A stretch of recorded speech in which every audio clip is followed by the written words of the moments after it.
There's something in the wake of your smile. I get a notion from the look in your eyes. Yeah. You've built a love, but that love falls apart. Your little piece of heaven turns to dust. Listen to your heart when he's calling for you. Listen to your heart. There's nothing else you can do. I don't know where you're going, and I don't know why, but listen to your heart before you tell him goodbye. I knew you were gonna come to me. Here you are, but you better choose carefully. 'Cause I'm capable of anything, and everything. Make me your Aphrodite, make me your one and only. Don't make me your enemy, your enemy, your enemy. So you wanna play with magic? Boy, you should know what you're falling for. Baby, do you dare to do this? 'Cause I'm coming at you like a dark horse. Are you ready for a perfect storm, perfect storm? 'Cause what's in mind, what's in mind? You're still going back. Sometimes you wonder if this fight is worthwhile. The precious moments are all lost in the time. Yeah, they're swept away, and nothing is what it seems. The feeling of belonging to your dreams. Listen to your heart when he's calling for you. Listen to your heart. There's nothing else you can do. I don't know where you're going, and I don't know why, but listen to your heart before you tell him goodbye. This love will make you levitate. Hey, Vega. Like a bird without a cage. If you choose to walk away, don't walk away. It's in the palm of your hand now, baby. It's a yes or no, no maybe. So just be sure before you give it all to me, all to me. Give it all to me. So you wanna play with magic? Boy, you should know what you're falling for. Baby, do you dare to do this? 'Cause I'm coming at you like a dark horse. Are you ready for a perfect storm, perfect storm? 'Cause what's in mind, what's in mind? There's no going back. Feeling it, loving it, everything that we do. And all along I knew I had something special with you. But sometimes you just gotta know that these things fall through. But I'm still tired and I can't hide my connection with you. Feeling it, loving it, everything that we do. And all along I knew I had something special with you. But sometimes you just gotta know that these things fall through. I can have my connection with you. Listen to your heart when he's calling for you. Listen to your heart. There's nothing else you can do. I don't know where you're going, and I don't know why, but listen to your heart before you tell him goodbye. So you wanna play with magic? Boy, you should know what you're falling for. Baby, do you dare to do this? 'Cause I'm coming at you like a dark horse. Are you ready for a perfect storm, perfect storm? 'Cause what's in mind, what's in mind? What's up, everybody? How y'all doing? How y'all doing in the building? Welcome back to another episode of Left to Right, where we talk about, I guess, right-wing issues from a left-person perspective? I don't know. Still trying to figure this thing out. Sorry, it's too much dancing. Sorry about my green tongue. I've been, like, eating nerds for a while, so my tongue's like...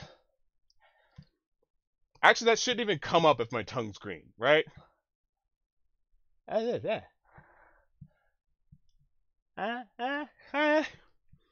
kind of doing some of that. So,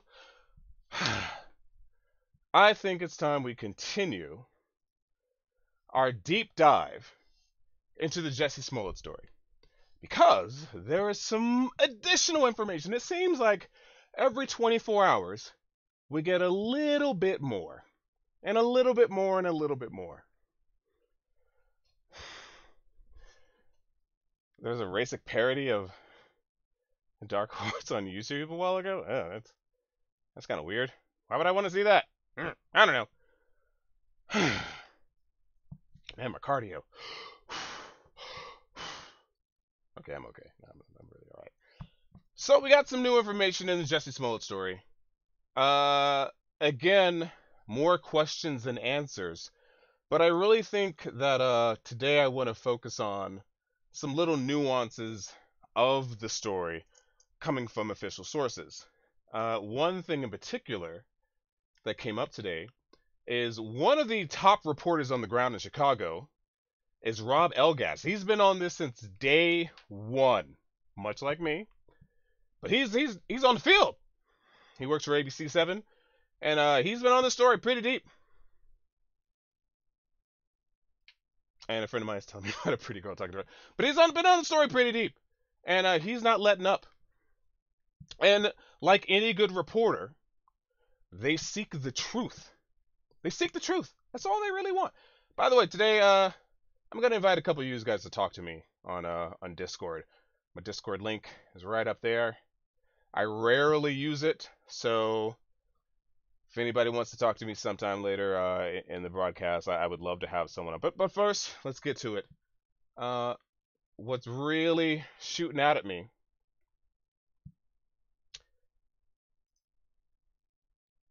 is this information coming from the Chicago Police Superintendent, A.D. Jason.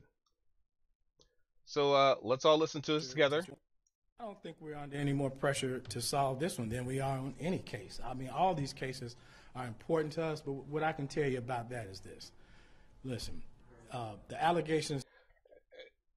I sometimes hate doing the stop and start, but it's kind of a little important in this one because you see the exasperated sigh just for a moment as the reporter asks him, is he taking this case any more serious than any others? Are important to us, but what I can tell you about that is this.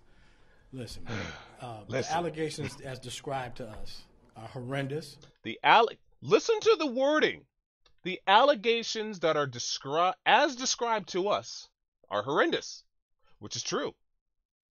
The allegations as described, they're horrendous. Case. I mean, all these cases. I'll let the whole thing go through. We'll back it up afterwards. What I can tell you about that is this. I need some Subway too. Listen. The allegations as described to us are horrendous, horrible, and quite frankly, cowardly. Now, cowardly. Having said that, he is a victim, and we treat him like a victim. He's been very cooperative. We are making gains in the investigation, and hopefully we'll bring it to a successful resolution soon. But I don't like to comment too much on it out of respect for the victim, as well as we don't want to compromise the detective's investigation. I don't think we're... There's some very important dialogue and language in his testimony.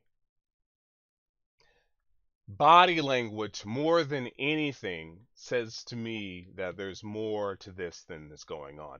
And I wish I could have found this link for you guys earlier. There was a gentleman who runs a police officer in Chicago who runs a blog and has run the blog for many years. Maybe someone else can find it for me because I can't find it right now, but he runs this blog and he gives his own testimony for what's happening. Oh yeah, very careful wording. Let's go over it. Oh, Destiny just signed on. I would love to talk to Destiny about this. But let's go over some of the specific wording here.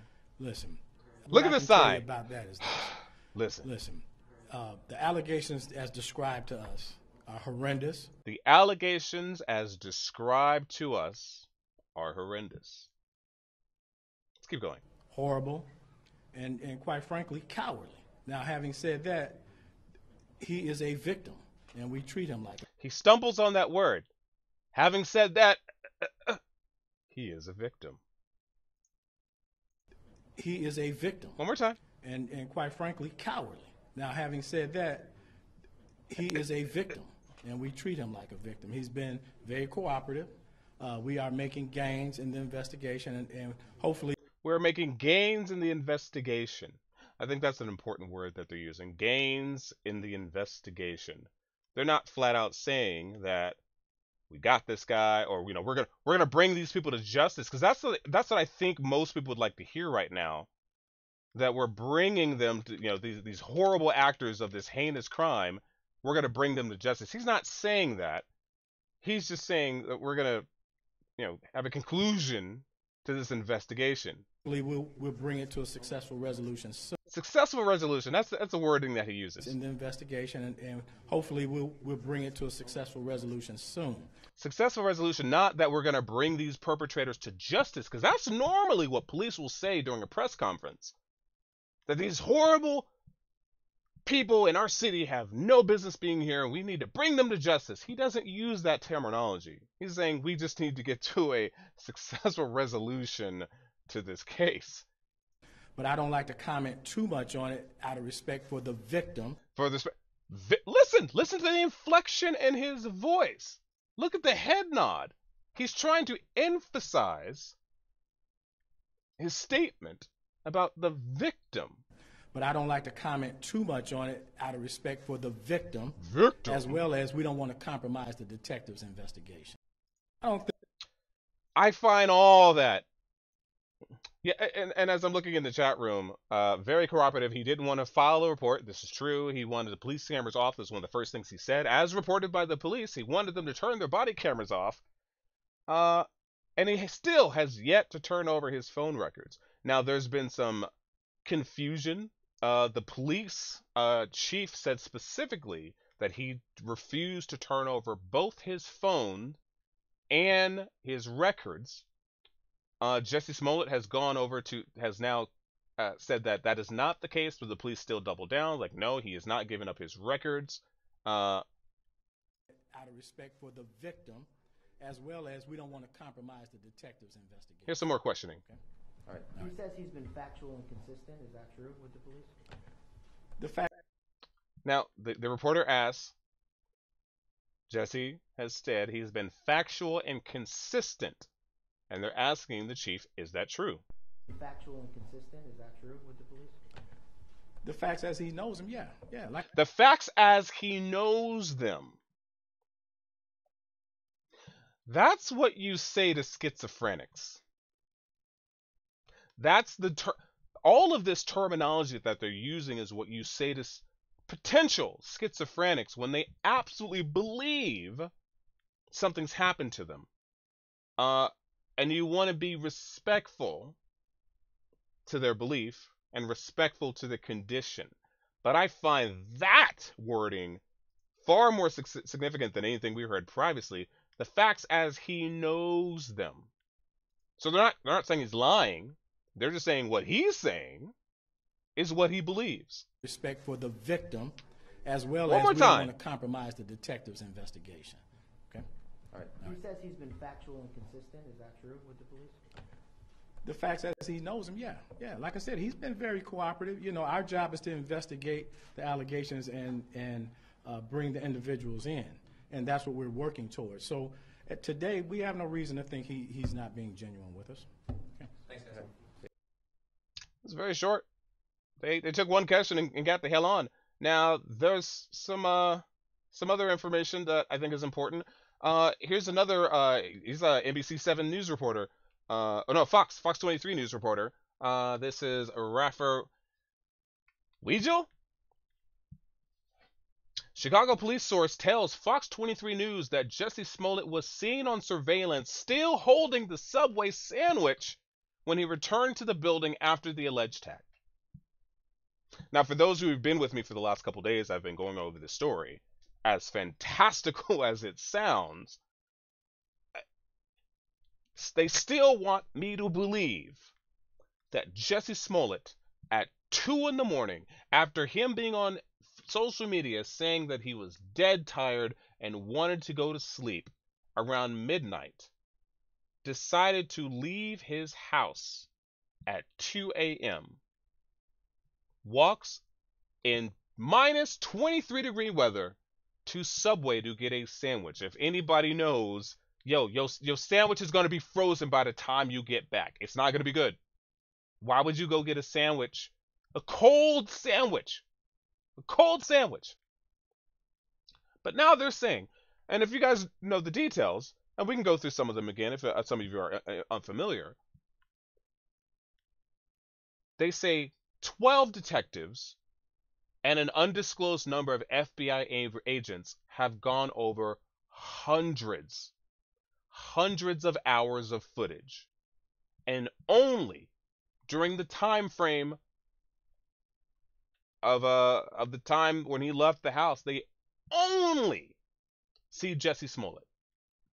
They have the video of him at the Subway. They have the video of him crossing down the street past the Target, and several other videos that only show him. There is an instant where they see Jussie on a security camera. He moves out of frame for 60 seconds. This is what the police report, that for 60 seconds he was out of frame. And when he gets back into frame, he is wearing the rope like a necktie. That is as described by the police. They then have video of him going into the hotel where allegedly his friend is staying. He walks past security, walks normal, they say, and then goes upstairs, goes to the elevator, and is no longer seen. But here was police sources say that on the video, he still had the sandwich in his hand. Also, he says he was on the phone with his manager when he got attacked. So you want me to believe, again, as we go through the whole story, you want me to believe that in negative 23-degree weather, on the off so happen chance that Jussie Smollett would decide to leave his house and go get a Subway sandwich and come back where it is dead ass cold, dead ass. Yo, water freezes at 32 degrees Fahrenheit. All right? That is the freezing point of water. It is negative 23. Okay? You want me to believe that two people in MAGA hats and ski masks are just mobbing around and they recognize him. As Jussie said, I shouldn't say as Jussie says, as the report says, they said, "Aren't you that Empire faggot? We're going to get you, nigger," something along those lines. And they try to beat the brakes off of him. All right? They wrapped, as originally reported, they wrapped a noose around his neck and poured bleach on him. But as the police say, there is only a 60-second gap of time that they do not see him. And nobody else present. 60 seconds. So y'all want me to believe that two dudes put the beat on him, wrapped a noose around his neck, and poured bleach on him. Oh, by the way, bleach freezes at 19 degrees Fahrenheit. Water at 32, bleach at 19. We're at negative 23. I was hanging out with my friend from Canada, all right? She's up in the frozen tundra. She tells me, you can't go outside with a thermos. You can't do that in Canada. They're in the middle of a blizzard. The polar vortex going around the earth with the freezing. 23 people have died because of the cold. Ain't nobody going out after midnight just hanging out. Clothesline noose. That's as the police describe it. In fact, give you more details. The police said that it appeared to be a clothesline, quote, freshly taken out of the package. So this isn't something that someone was holding in a pocket or had in their pants or picked up somewhere. They described it as a clothesline freshly taken out of the package. And they said he was wearing it like a necktie. Not that it was tied around, it was draped. It was draped around him. 45 minutes later, the police come to the apartment. He still got the rope around his neck. Asked the police to turn off the body cameras. And we don't know what said then, but we have the report. The only photo that we have of his attack, as the hospital describes it, is an abrasion. They don't even call it a cut. An abrasion on his cheek. Now, I would think, now I'm a good fighter. All right? I've been fighting for 8 years. Y'all can look up some of my fights on YouTube. I would think that if two dudes came out and they knew who I was, and they came out with racial slurs and homophobic slurs, and they identified me, these are people who are looking specifically for me. So they want to beat the brakes off me, right?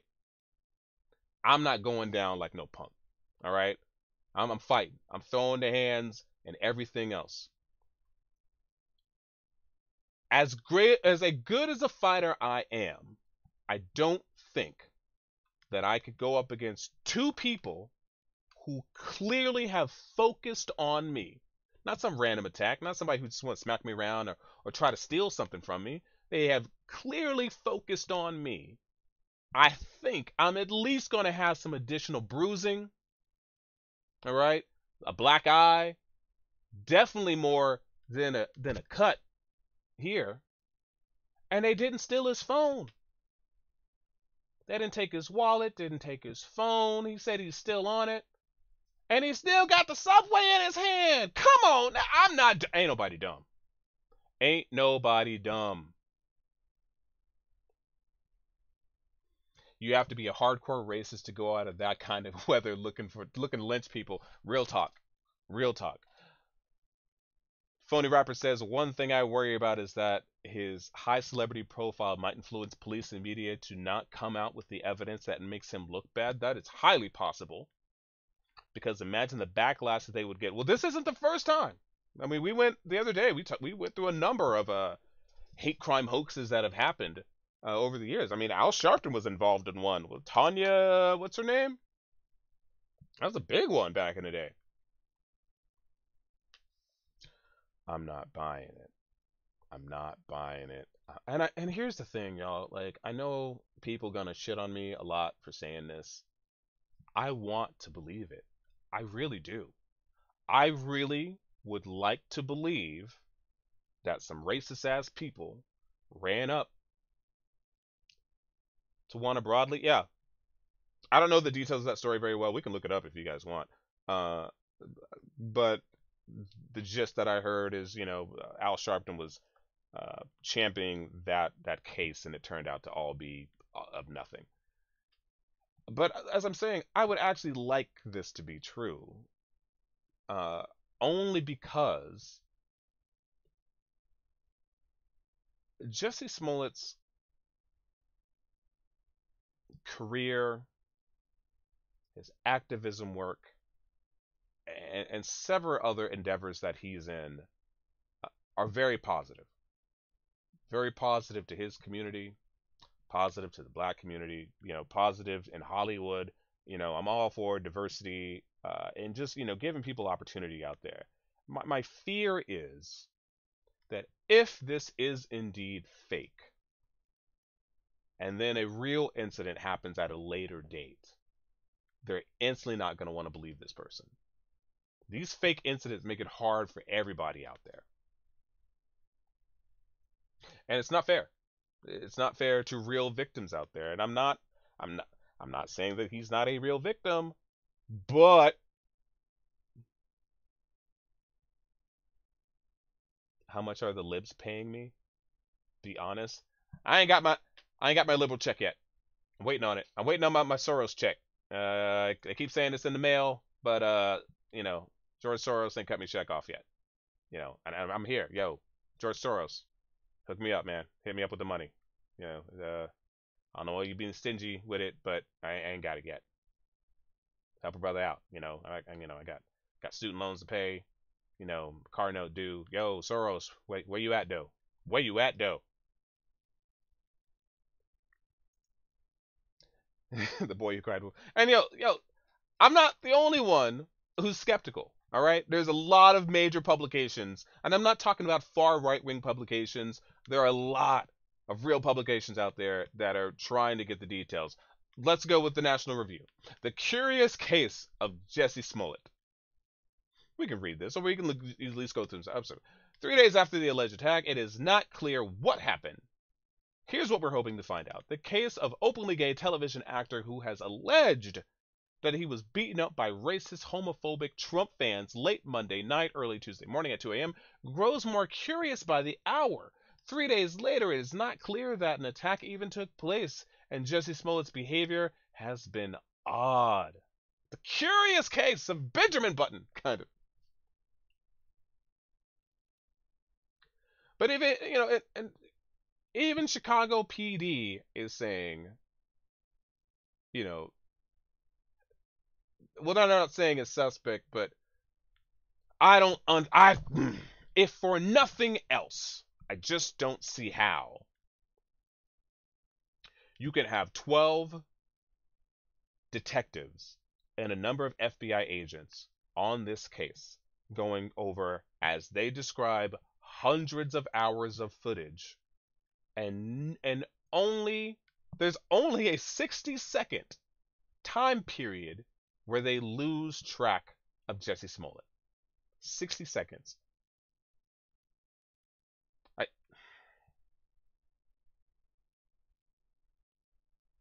Now, there's some other things out there. There's an account that I heard on YouTube. You guys can take this woman's word for however you wish. It's just something that she describes. As she goes through a Instagram account that gives their own estimation of what may have happened. This whole story up. Sandra Rose has spilled the tea. An Instagrammer, TJ the Chicago Kid, says, Jussie, that was a cute story you told. Now tell us how you was up on Grindr and got lured out to get some street meat by some dudes looking to beat up a gay guy. Street meat. I and every other native-born Chicagoan can tell you that your wasn't out walking around in the Streeterville area that's right off the lake at 2 a.m. walking to get Subway. You was out walking to get some meat. But it wasn't Subway. It was some street meat. Street meat. You ain't heard of Uber Eats, Grubhub? Chicago restaurants stay open 24 hours. But you're not walking in sub-zero temperatures. Your sandwich will be frozen 10 feet from the entrance. And what MAGA supporters recognize you? Because your face was covered up in those temperatures. And they had a bottle of bleach? Stop it, Jussie. It's okay. We all been caught out in a situation we put ourselves in. Charge it to the game. It's dudes out there looking to set gay dudes up. You just got caught, youngster. Nobody deserves to be assaulted and attacked because they are gay, black, white, midget, whatever. But next time, tweak your story better, because being born and raised in Chicago and having sworn to never go back around this time of the year, no matter what, ain't no way I'm believing your version of events. Ain't no way we believe in them versions of events. Now, I'm not saying that's true, but that is a far more believable story than what we have been led to believe prior. I think, anyway. Anybody in my Discord?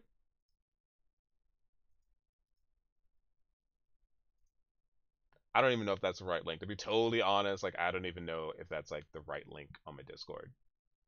But if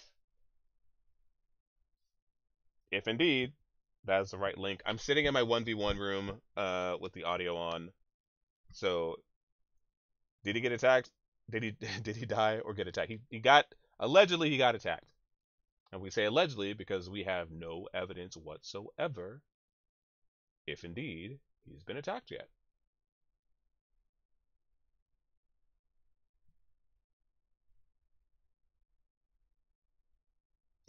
Washington State is now legal to throw midgets.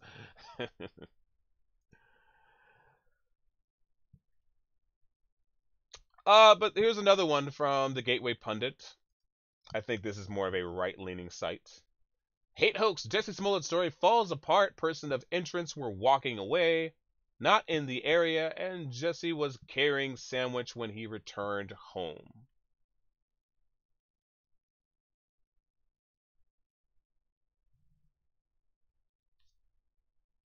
I'm just saying. Actor Jussie Smollett arrived in Chicago Monday night. He was out to get fast food at 2 a.m. when he was allegedly attacked by two Trump supporters in MAGA hats who recognized him in the freezing cold, beat him, poured bleach on him, and put a noose around his neck. By the way, it was negative 15 to negative 30-degree wind chills Tuesday morning. I don't know, y'all. I don't know. Two grown adults should not be able to make that decision. I guess these Washington bigots think little people aren't grown adults. It does suck to be Jussie right now. And as I'm talking to you right now, he has a concert tonight in LA. Tonight, probably within the hour. I don't know what time, but tonight he's having a show in Los Angeles, and they say that he's going to address some of the issues. I've read his statement, and he does say that there's some inaccurate reporting, but his statements have been consistent. So I'm not sure what to believe from that, because I'm going to believe what the police report. Okay. Oh, by the way, if any of you guys were here the other day, the story of the neighbor who said that there was a redneck-looking dude in front of the apartment the evening of. The police have looked for footage of that, and nothing. So, nope. That turned out to not be true.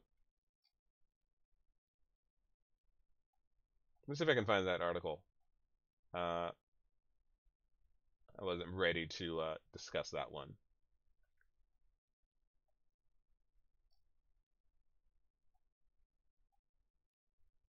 Let's see. Where it at? Where is it?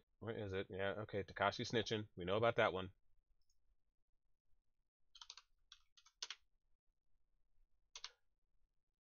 So she's lying for her famous neighbor? Oh, absolutely. Absolutely.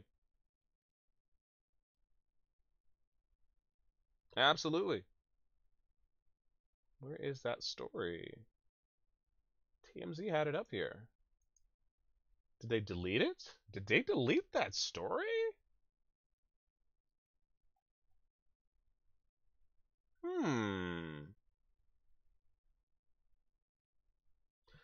Concert meet and greet canceled.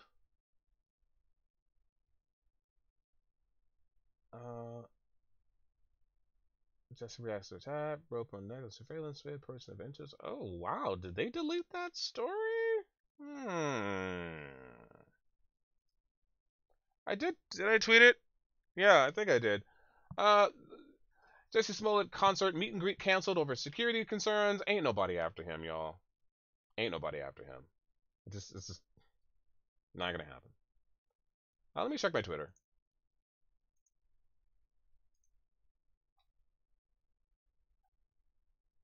I think I tweeted that, or at least a link to it.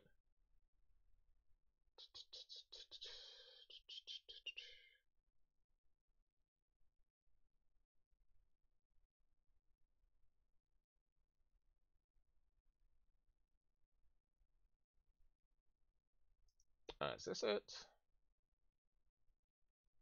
Ah, yeah, I did tweet about it. Okay, here it is. Jussie Smollett's neighbor says she saw a suspicious redneck with a rope. A woman who lives in Jussie Smollett's apartment building told cops she saw a suspicious man whom she said looks like a redneck loitering outside the entrance of the building an hour and a half before Jussie says he was attacked. The woman who asked us not to be named tells TMZ that she walked out the building at 12:30 a.m. Tuesday to take her dogs out and saw a man near the door pacing between the parking garage and entrance, looking agitated and smoking a cigarette. She says he looked out of place.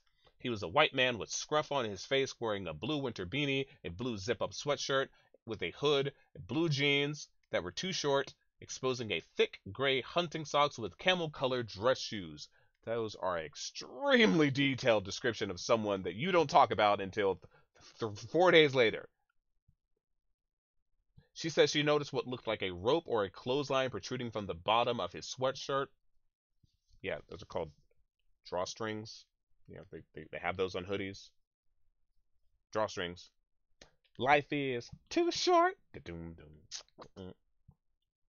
Yeah, she won't even name herself. But the police did address that. They did confirm that they were contacted by a woman with those details, and they said that it's not true. TMZ as good as BuzzFeed. Yeah, is TMZ gonna lay off 15% of their staff? I think not. But yo, if anybody wants to like chime in and have a discussion, hit me up on the Discord. I'm sitting in my 1v1 room, and I will hear you whenever you pop in. Is that the right link? I don't even know. Like, how do I link my Discord? I'm not good at this, y'all. I'm really not. Bullshit. How do I link? Discord is evil. What do you want me to do? Do Skype? I'm not turning on Skype. F that noise. Ah, fuck it. I'll turn on Skype. You know what? What's the big deal? I'm going to turn on Skype. Where's my Skype? Where's my Skype? Where's my Skype? I haven't turned that on in ages. Do I even have it installed? Skype? Skype? Skype? Do I have Skype installed? I do. Them gays in the picture have swagger in there. Their walk, not redneck. Hey. Just saying. Just saying.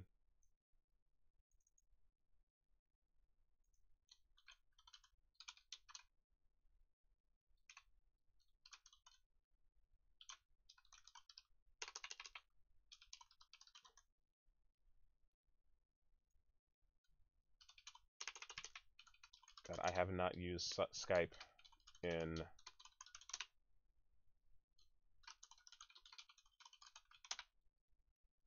a long time.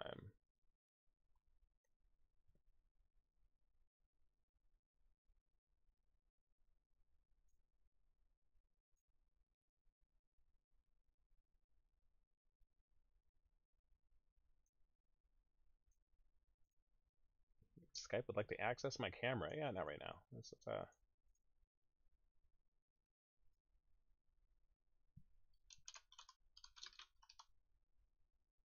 Yeah, I think you can just search Ryoga V and you can find me on Skype.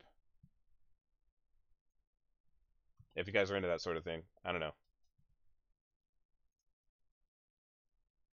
Where's my OBS? There it is. Rose City showed up to my house. I have nothing to fear now. What, Rose City Antifa? They showed up to your house? All I have to say, I can say here, I appreciate you, your channel. You deserve much bigger following. That's cool. That's cool.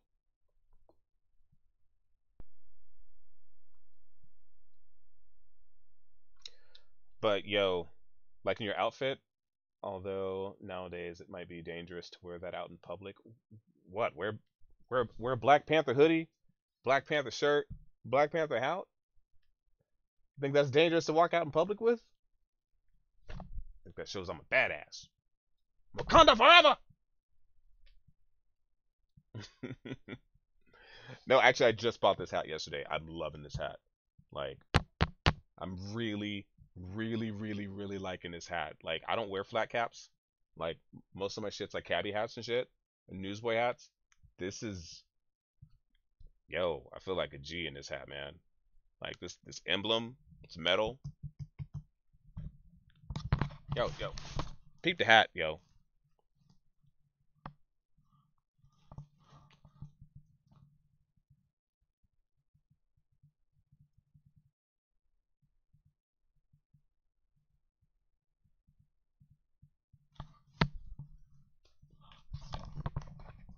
Like, I'm really, really, really feeling this hat. Yes, Black Panther organization. People are too sensitive nowadays. That's why I carry baby lotion around just in case people need it. What? You know, Speaking of Jussie, how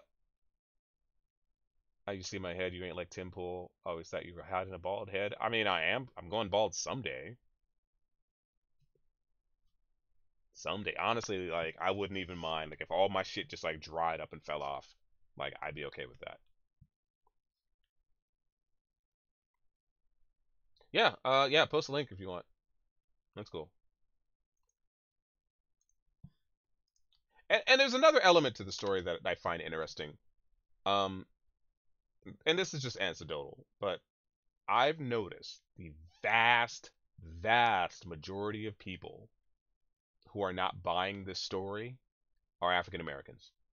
It is, I know this sounds like a left right issue, and I've heard some people saying, like, oh, these are just right wing conspiracies and they're not buying the story.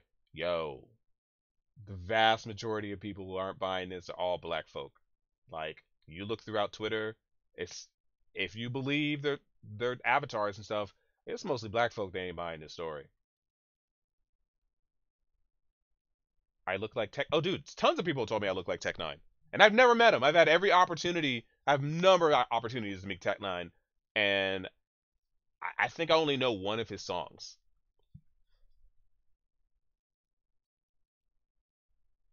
Tim's out of loop on this one. Tim did a couple tubes on this too, uh, but I'm much more in detail. Well, because, and this is why I'm kicking myself for not doing the video on Desmond is Amazing. Like I damn near finished that video and I never uploaded it.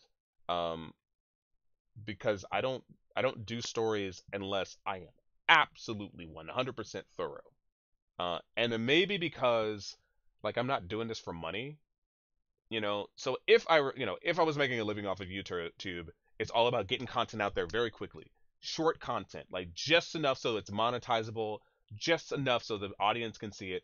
Like if I wanted to, I could post every day like a 4-minute video and just do a 2-minute intro saying nothing but repeating the same question over and over, giving all of like 30 seconds of real content, and then doing like another minute of outro. Like I could do that. There's a science to that.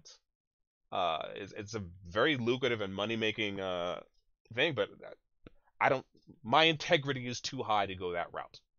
So like when I was going over the Desmond is Amazing story, I went into the laws in California and New York regarding child actors and child labor, how old you could be to work, is receiving money, what time you could perform, uh, because there are different laws for working and performing.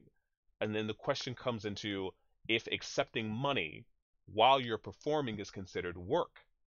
Because I would say that any young lady in a strip club taking money from a while she's performing, that's work. That's work. Uh, and then you had some, then we had the original post on the Yelp page that says that Desmond was on stage as late as 3 a.m. Uh, New York does not allow any minor, even if you are performing, to be inside of a venue working or performing past midnight. So since the doors opened at 10 p.m., there's no way that Desmond did 3 acts and 3 costume changes and performed on stage in a gay bar in New York 3 times before midnight. So that didn't happen. So clearly, and then to do that, you have to get a permit for the day of specific to that event. So, and I'm sure I could do a Freedom for Information Act to find out if indeed Devlin Nepal or her mother Janet Napolos or whatever her last name is actually did indeed file for a permit, or if the venue in question had a permit for a child performer that evening. But I was going through that story and I just don't want to push it anymore. The only good thing about Oregon strippers, what? Maybe Tevzin's just a little people.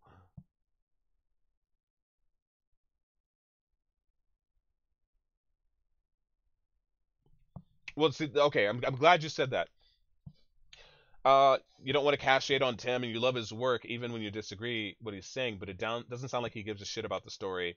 And that's, well, that's where the money comes in.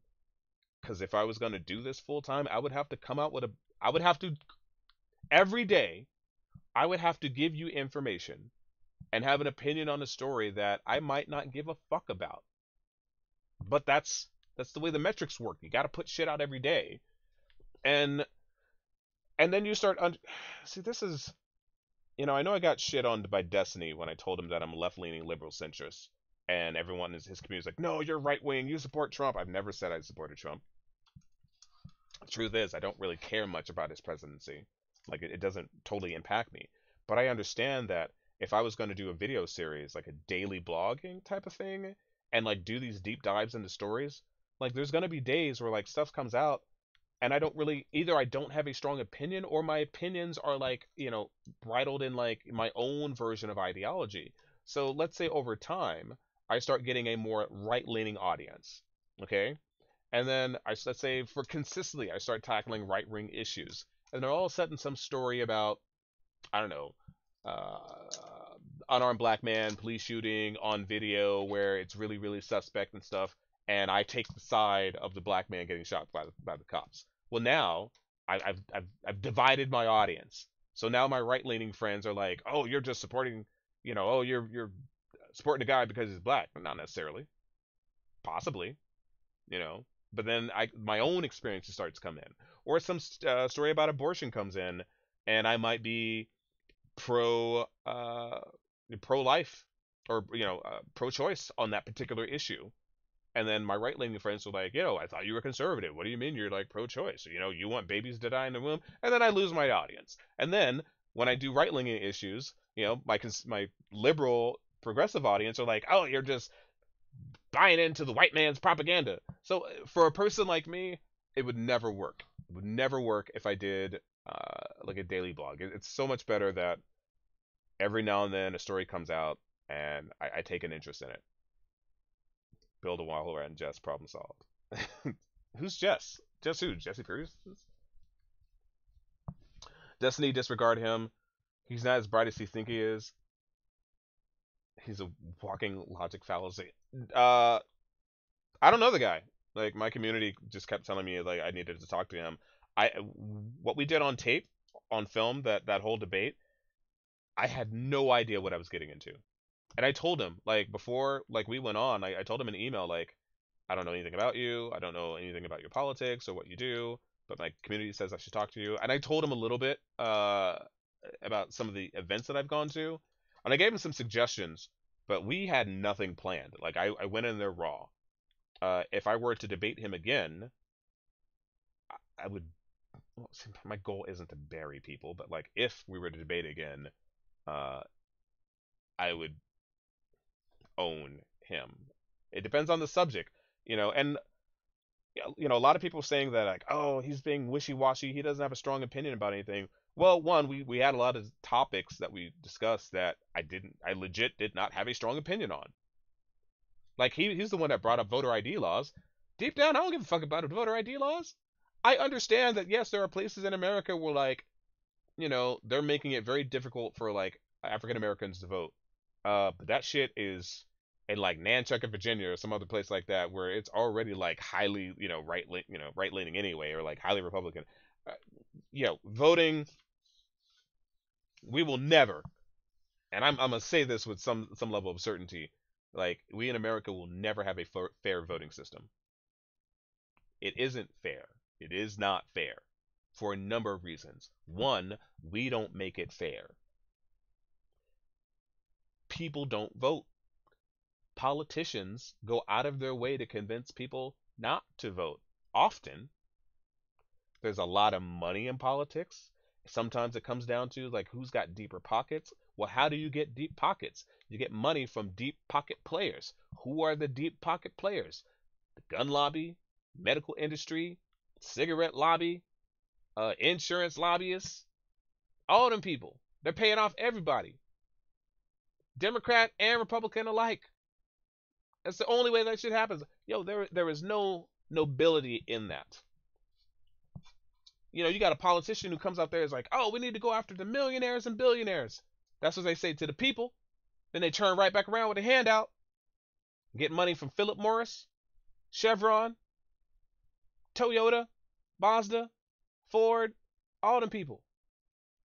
Yo, if Ford said like, yo, we don't want to have to put in extra strength seatbelts in our cars for the next 10 years, well, they just pay off a politician so that that bill never goes anywhere. If Chevron wants to keep dumping, wastewater and sludge into the ocean, and somebody's trying to make them clean it up, well, they just pay off the politician so they ain't got to do that shit. Deep Pocket Players. Got a name for my new rap group. Fire! Yo, that shit's fire, yo. Ryoga, is that discussion debate in your vids, or it's on his? It's a 2 hour. I wouldn't even call it a debate. It's a weird, flimsy 2 hour discussion. It's honestly, I don't think it's really worth watching. Like, there's nothing in there. And as what I was trying to say earlier, like, I didn't want to argue with him. Like, I really just wanted to have a conversation to see where he was. Like, I could have dug my heels in on any of those topics, uh, and pushed the issue, but like a lot of the shit that we were talking about, like I just gave up and conceded. I was like, oh well, you're right. Okay, yeah, that sounds good. Yeah, that's interesting. So I let it go because like I didn't want to fight with the guy. I'm not into making enemies with people. And I felt that, some topics I was like, okay, I don't really feel strongly about this. I have a vague opinion about this topic. Sure, I'll give him my opinion, and he'll look something up and goes, oh, well, you're wrong about that. Statistics are wrong. I'm like, okay, well, fuck, I'm wrong. And I was like, okay, let's move on to something else. They're like, oh, he's so wishy-washy. He doesn't have a strong opinion about nothing. Oh, he's right-wing. I'm like, well, yo, I ain't got no strong opinions about voter ID laws. I don't, and then you can always find like anecdotal, like, or, you can find, what's the word I'm looking for? You can find extreme cases where the most marginalized people are being victimized. Where gerrymandering is taking place, or they're redrawing district lines, or they're closing polling areas in minority neighborhoods so that people can't vote there, or they have to drive 50 miles to a voting place. Those things are horrible. They really are. They're legit horrible. But if you ask me specifically, like where I live, do I have a problem showing my ID to vote? No, not really. In fact, didn't they just come out with a thing the other day when like 56,000 people voted in Texas that were all, they confirmed? Let me see if I can bring that up. Here we go. It's from the Tribune. California making it easier to vote even if you forgot to register. No. That's not what I'm looking for. No. Oh no, they're bearing the lead on this one.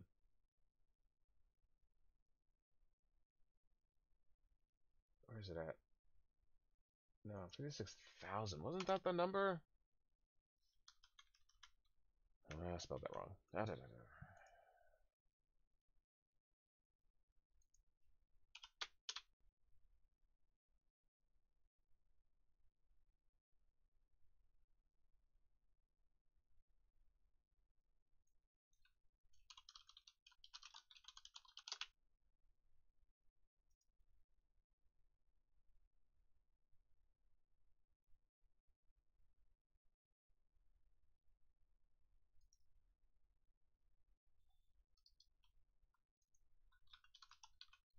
Let's see. Texas legal voting. The list of suspect Texas voters shrink by 20,000 by some estimates. Alright, here we go. 58,000 non-U.S. citizens may have voted in the last, at least one election here. Election officials say. Texas Secretary of State David Whitley said a year-long evaluation found about 95,000 people described as non-U.S. citizens who are registered to vote in Texas. About 58,000 of them voted in Texas elections between 1996 and 2018, Whitley said. Integrity and efficiency of elections in Texas require accuracy of our state's voter rolls, and my office is committed to using all available tools under the law to maintain an accurate list of registered voters. And I hear this number is being debated and refuted in some areas. So I don't know. Oh, here we go. Snopes. Oh, of course they're gonna say this is fake. The Texans discover 58,000 cases of voter fraud by non-citizens. Unproven. That means it's true. Okay, if y'all know anything about Snopes, if there's a controversy, they they'll they lie so many times. Like I don't trust Snopes. They will change their wording in so many ways. Snopes is the devil. Yeah. Unproven. Texas discovered 58,000 ineligible non-citizens illegally registered and voted in more than one election in the state. Um, Voter fraud. Texas State of Secretary of State discovered approximately 95,000 individuals registered and 58,000 voted. Come on. Oh well. You get it. I don't address Destiny's opinions, just his lack of intellectual honesty and criticism. I was a little turned off when he said what he called it Candace like a, a shitbag, Candace Owens, and I don't I don't like to use that type of language about anybody, like nobody. Um,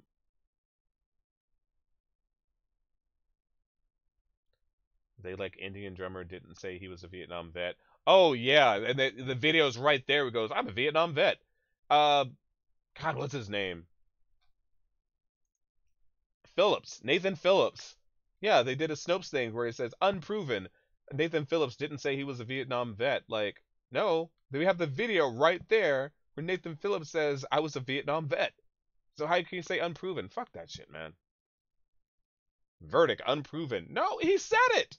He said it out of his mouth. I'm a Vietnam vet. Unproven. I mean, if you can't take the word of the person, I mean, dude, I read that article. They went out of their way to try and wishy-wash it around to like make him look better than he actually was. That was weird. That was really weird. Is Destiny online? I'm gonna take a look. Yeah, Snopes is the devil. Expert. Yeah. Nope, he's offline. Ain't that a shame? He's still got 11,000 people in his chat room.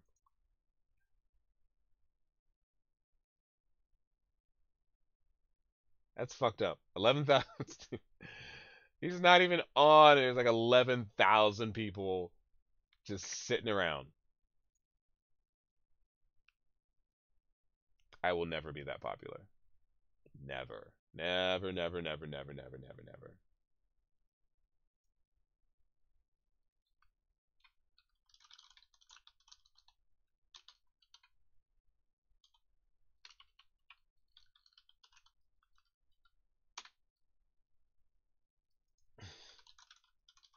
Come to my room, guys. I'm streaming. They're not gonna come to my room.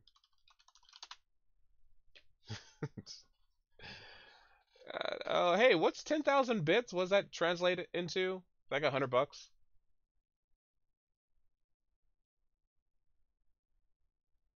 Was that $1,000? Gotta pump these numbers up. I don't know. All right, I've been streaming for an hour now. I'm kind of. Ryoga V, send me a message to Eric Peters so I can find you on Discord. Oh, that's another thing. Well,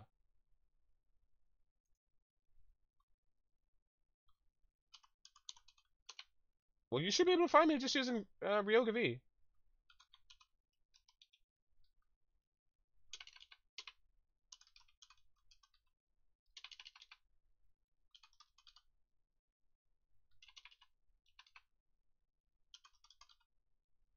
Eric Peters, number 6533.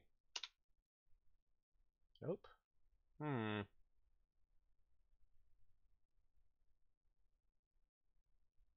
What's Killstream?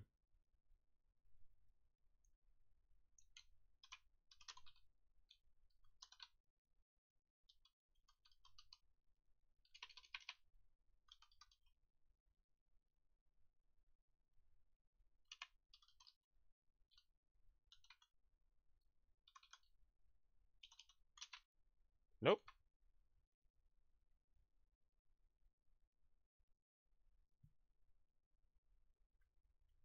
I have no idea what Killstream is.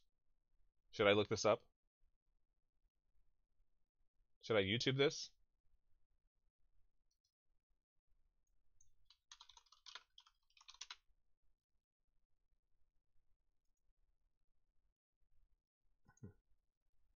You know, no, you're a fucking I know, snake, yeah. and it's Yeah. obvious what you do.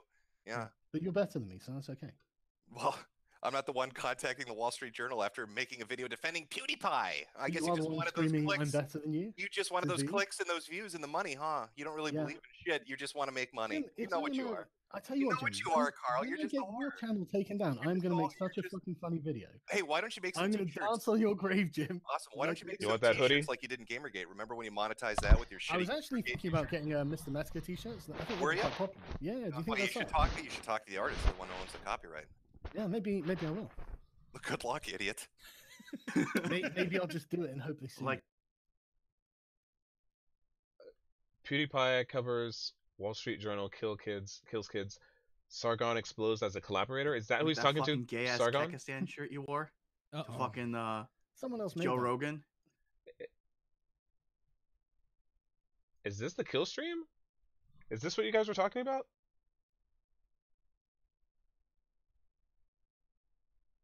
Who banned me from YouTube? The Ralph retort has been kicked off YouTube for profiting off of hate speech. Oh, they are All banned. right, let's hit it right now. Hello and welcome to Kill Stream. I'm your host, Ethan Ralph, the owner and the editor-in-chief of the Ralph Report. Problematic. Okay, they're banned off of YouTube. Yeah, they had huge people on their show. Sargon. Okay, yeah. I don't. Decimus on. I don't know much about Sargon. Not in my will well. I've heard the name. I don't regard to saying Jesus.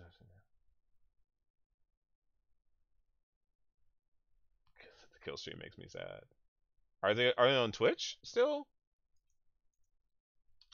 Let's take a look.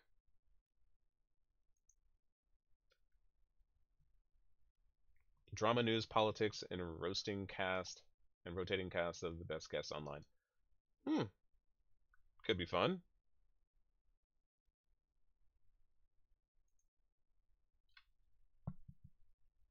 Ethan Ralph.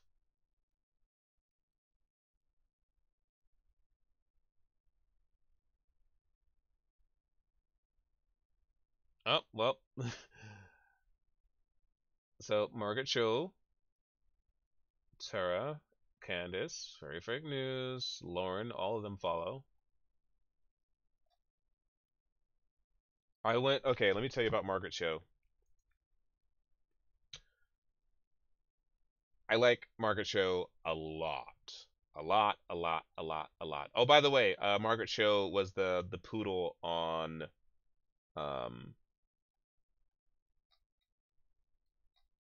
Masked Singer. So, let me tell you my Margaret Cho story. That doesn't actually involve Margaret Cho. They used to have like 10,000 streaming on YouTube to 2,000 a night now. I don't even know what I would do if I had like 2,000 people watching me. Like it would be so hard to like focus.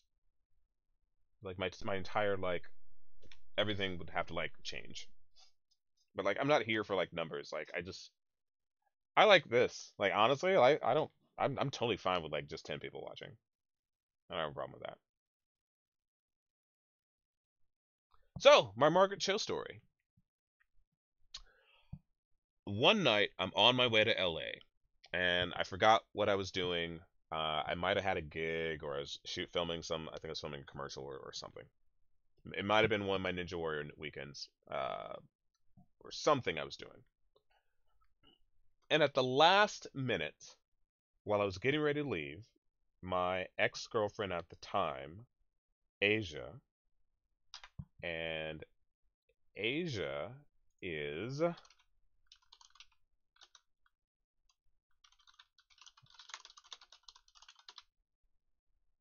Asia was cast as Basura on Who Wants to Be a Superhero.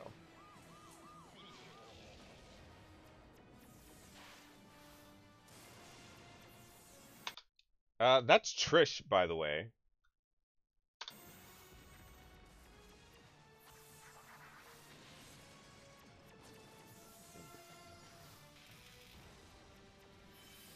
Mr. Mitzvah, who I like to call the Mighty Maccabee. Hygiena, I still talk to her. Whipsnap, she was on a reality show like after they did this one for like older like dating or something.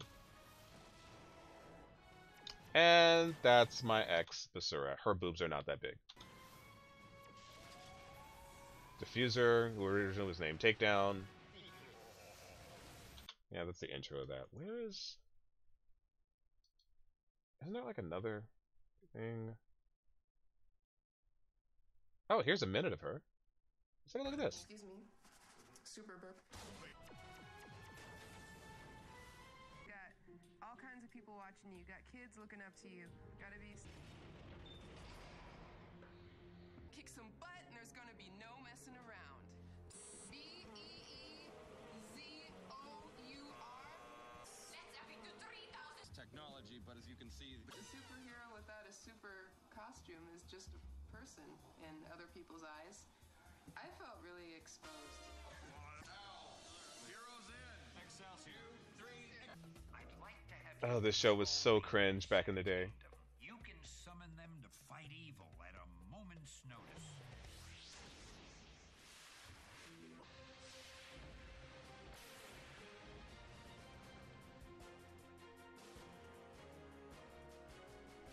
Whoever did their costumes were like horrible back in the day. Like they had like this super bootleg team of like doing like still Miss Tan. Yeah, Stan was awesome.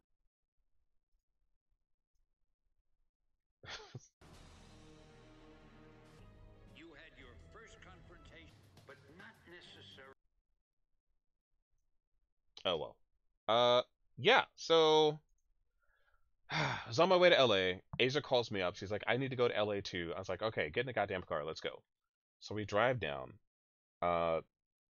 We ended up, oh, because we want to go to like some show. So we go to this show, some lame ass band like at a bar in like the parking lot behind the bar. And we're hanging out, and I'm tired. She's like, just stay a little bit longer. Like I really like these people here. And I'm like, okay.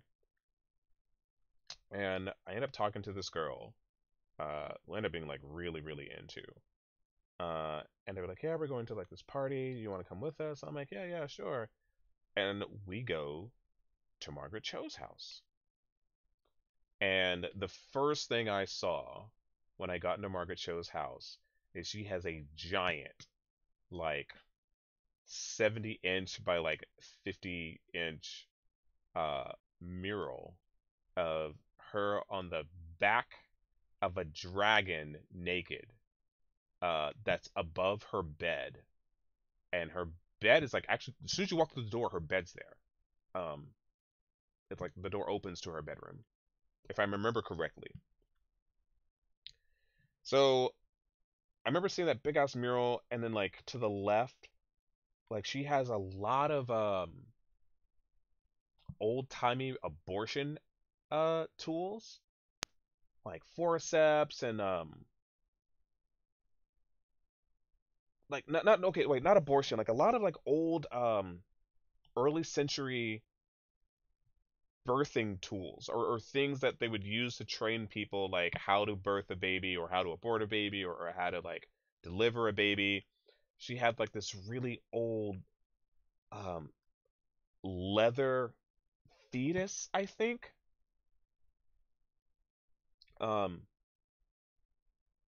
With like a porcelain head, and it was inside of like a wooden womb, and you could tell like it was like it was used for like medical reasons, and then some other weird shit. So in the back, there's in her backyard, there's like a deck and like a walk path, and they were projecting like some old movie. I can't quite remember what it was. Congrats, leather fetus. Give you a lap name. Yeah. So in the back, they're like projecting some movie, and there's like maybe like 50 people around. She's got a pretty nice house. It's not super super big. It's not like a mansion or anything, but it's a good sized home, and the backyard's big enough to like entertain guests. And I met her husband, and truth is, she wasn't there that evening. She was on the road, doing whatever project she was doing, and her husband is there doing big ass lines of coke outside, and everyone's like snorting coke. And I remember they had like razor blades and credit cards and lining it up with straws, people popping pills. Motherfuckers was fucked up inside, people fucking like all over the place, dry humping up against the walls and shit, all of that. We get into this conversation about Holly Stevens, who I was closer to Holly than people think. If you're not sure who Holly Stevens is, Holly Stevens was the queen of clown porn. And in some ways, I like to call Holly my bestie. And I miss Holly very much. Holly was a porn star. They did a bit about her on Family Guy once. Well, she even has her own like Wikipedia page. Holly Stevens, born January 4th, 1982, died July 3rd, 2012, was a stage name of American pornographic actress and wrestler, model, and writer.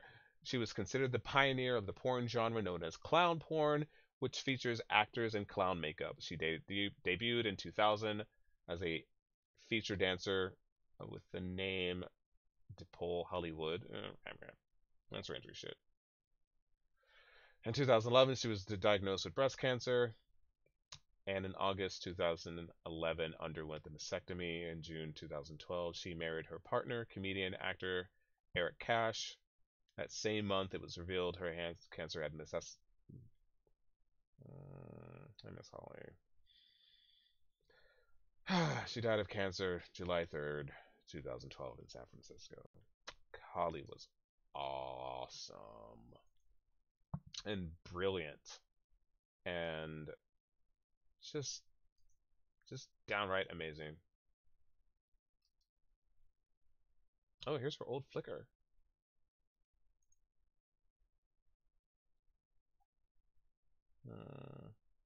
I miss Holly.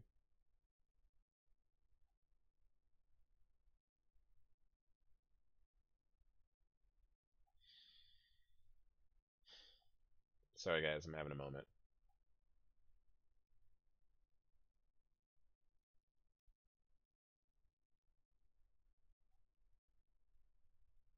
I have a story about Holly though. Even though Holly has been in my bed, we never fucked.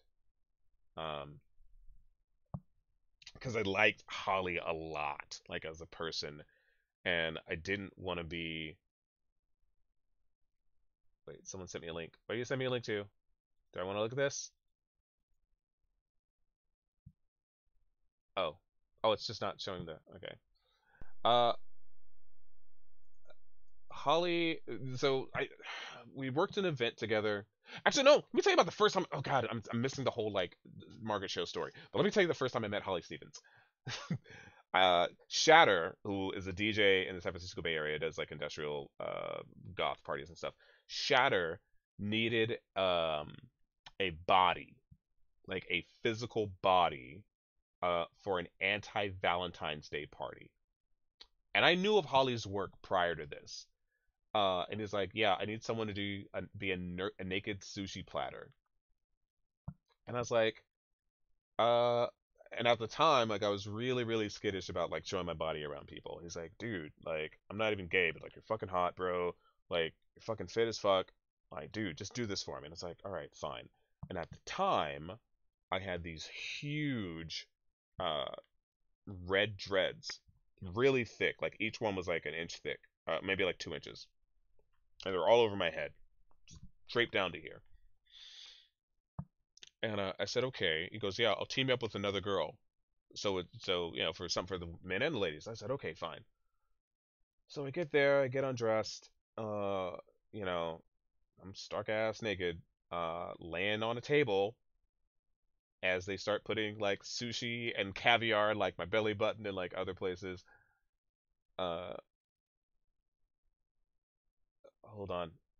Hey there, new subscriber. Just saw you on Twitter. That Channel 32 in Chicago had reported Jussie Smollett had a Subway sandwich in his hand on the surveillance video when he returned home. Yeah, we were talking about that earlier. Nice to meet you, Siren Muscle. Yeah, we talked about that. Yeah, the video said that he had the sandwich still in his hand.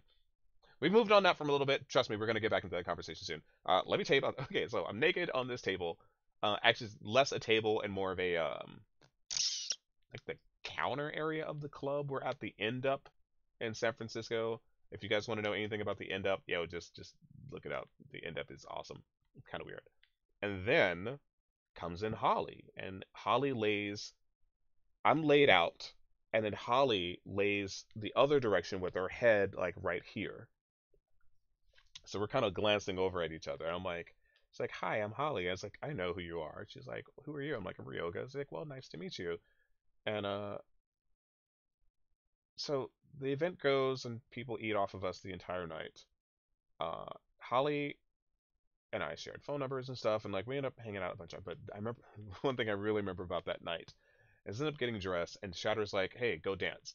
I was like, "Fine," and he's paying me, so I'm like, "Fuck it, I'll go dance." And I was dancing professionally at the time, so they put me in like a box. I might have been on a box, stage box, or in a cage or something like that. So like I'm dancing at this event, and this girl is across the way on the dance floor at the End Up, and she's looking at me. And this girl is fine, yo, like fine. This is too degenerate. Oh, you're gonna love this story. Wait, just wait. So I'm looking at this girl across the way, and yo, thin waist, big hips, bad ass, like ass on a big ass titties, long, long flowing blonde hair, straight as ever, pretty face. Like before Kim Kardashian was a thing, and like this is back in like I want to say like 2008 maybe. Might have been earlier than that. Could have been 2006. And I'm seeing this girl who was the finest thing I probably ever seen in my life, like Kim Kardashian fine, but taller and thinner, with really awesome tits and ass. So I get off the stage, off the box, and she's doing this to me. So, and I look back and I was like, "Yo, what the fuck?" I'm thinking she's talking to somebody else. She's like, "No, you." I said, "Okay." So I walk over to her, and the first thing she does is grabs my junk, bow, huh. I'm like, "Yo, ladies friendly up in this club." She grabs my junk on the dance floor and pulls me close. I said, "Okay, cool." And we danced to the song. All's good. And she feeling all up on me and shit. She grabbed my junk. I think she put a hand down my pants. I'm like, "Okay, motherfuckers is friendly out here." And she's got a tube top on. And she pops the titty out on the dance floor and shoves it in my mouth. And I'm like, "Yo, girls is friendly in the club." So I got a titty in my mouth. And Eric just sent me a friend request on Discord. Awesome. So I'm like, okay. She got her hands in my pants. She got a titty out of my mouth and everything. She dancing, we grind. I'm like, "Yo," and she hadn't even said a word yet. And she's like 6'1". All right, and I like tall girls. I'm 5'11", but like she's tall, drink water, and just badass. And so the song ends, and she's just kind of looking at like me with this pretty face and these big doe eyes. And I'm like, "Yo, can I like get you a drink or something?" She's like, "Okay." So we walk over to the bar. The bartender's like, "What you want?" And I was like, "Yo, give me a Shirley Temple." And I said, uh, "Do you want anything?" And I think she said water. Oh, no, she hadn't said anything yet. God, I'm trying to remember like the details of the story. I know we're by the bar. I got a Shirley Temple.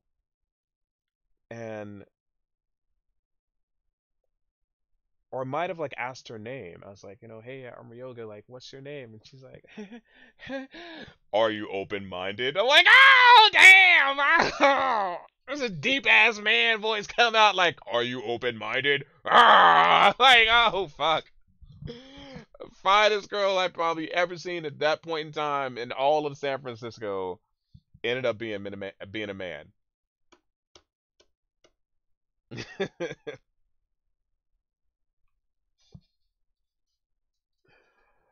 So yeah, I remember her name too. Her name was Paloma. She's bad, bad, bad, bad, bad. It wasn't that she asked me if I was open minded. It just came with this deep ass Barry White voice. It's like, how you doing? She didn't even try to hide it or anything. She was like, hello. Yeah, that was a night. I think it was like the last. I think I went to the end up one more time after that, and I never went. Like only twice. Twice was good enough for me. But I would never. Well, there was another story. It's in San Francisco in the Tenderloin. Uh, I left. I left a friend's house or like a girl I was seeing. I think some booty call hookup. I don't know what it was. Can't remember. A long time ago. And I'm walking in the Tenderloin. And if anybody knows about San Francisco and the area in the Tenderloin, uh, you have the Tenderloin area, and then you have like downtown San Francisco, and then there's Van Ness. And on the other side of Van Ness, there's no crime. There's barely any crime. Streets are clean, nice houses, but on that side of Van Ness is the fucking ghetto. It's fucked up. And there's prostitutes everywhere, and drug dealing, and hobos, and crazy schizophrenics and shit. So walking around at night in the Tenderloin is not smart. Not smart at all. Or it is risky. But there's a lot of prostitutes. Like a 6x6 like square block of like space. There's a lot of prostitutes out like after midnight. And they work. And at the time, I'm just now learning this fact. So, I leave my friend's house. I'm walking down the street. I'm trying to get my car is on the other side of Van Ness, where it was safe, because I didn't want my shit getting broken into. So I'm walking, and I'm trying to like block out things. I don't want to look anybody in the eye. Like I don't want some hobo to think like I'm trying to mean mug him and shit and get shivved and stabbed in the throat or some shit like that. I'm just trying to go to my car. And I hear, till this day, the most angelic voice I think I have ever heard in my life. And I heard, hey baby. And I turn around, and this angel of a woman is standing there. And she is tall and pretty. And I will never forget, like her voice just stopped me in my tracks. I'm like, whoa, like, wow, that came out of you. And she's in a very, very, very clean, large white fur coat. Just angelic in every way, right? I think she had white hair, long white hair. I think she's wearing a white fur coat, big fluffy poodle type, white skirt. I might have had white fishnets on and like white high heels. All right. And I said, "Are you talking to me?" She's like, "Yeah, I'm talking to you. How you doing, baby?" I was like, I'm okay. How are you?" She's like, "I'm doing all right. What are you out here tonight doing?" I was like, I just I left my friend's house over there, so and now I'm going back to my car."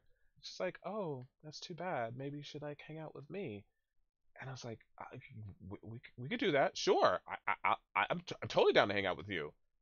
And then I looked at him like, "Oh wait, you're working, aren't you?" She's like, "Yeah, I'm working." I was like, "Oh, I'm sorry. Like, I'm just not looking for that type of entertainment." She's like, "Are you sure?" I'm like, "Yeah." It's like, "Listen, you're extreme." I think I grabbed her hand. It's like, "Listen, you're very beautiful. You are absolutely stunning, but it's not for me tonight." She's like, "Okay, well, maybe another time. I said, all right. And I turned around and I was about to walk off. And as I'm like 10 feet away and I glance back and she's kind of doing the toodaloo thing. I'm like, holy shit. Like, and my heart's like thumping. I'm like, Jesus Christ, this is like the most beautiful woman I've ever seen in my life. And I'm trying to like get my head together and like, like not freak out. And I glance back and I notice from across the street, like some hobo transient is like walking her way. And I also notice at the other ends of the corners are prostitutes, like on the other ends of the corner, like two other prostitutes. And I turn back around and I think I heard the transient like say something to her. And after that, I heard the most demonic voice I think I'd ever heard, which was, I told you, motherfucker, you can't get nothing from over here. Now back the fuck up. I said, what? And I turned back and she squared up like this to the hobo. It's like, motherfucker, back up, motherfucker. And I was like, oh shit. And then I see the other prostitutes at the other ends of the corner convene in. And I was like, you know what? I don't want to see this. I was like, whatever happens, I don't want to be a witness. I'm going to go to my car. And I bolted off. And I'm sure they beat the bricks off that dude that night. Have I ever heard the song Oh Shit by Farside? Fat Lips verse is based on a true story with a trans. Yo, I got a couple true stories with trans people. Of him admitting is based on a true event. I got one.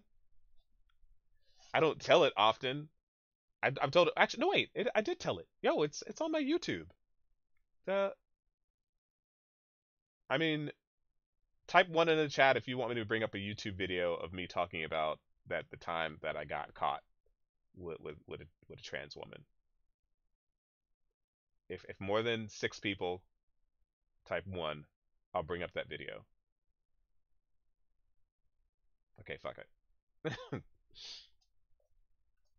Or we can go back to talking about Jussie Smollett. Oh, well, let's do... So, Margaret, I'm at her house. There's people fucking. There's cocaine everywhere. Margaret's not there. She's out working. And just... Oh no, don't tell that story, please. You know which story I'm talking about. And I met her husband, and he's trying to get me to like... I think he was trying to get me to do something with some other girl because he wanted to watch. I think this is like I said, this is like 2008 or so. Like I said, my memory is kind of fuzzy. But we were talking about Holly while I was there because he knew Holly. And I think some other porn stars were there that evening. Potato.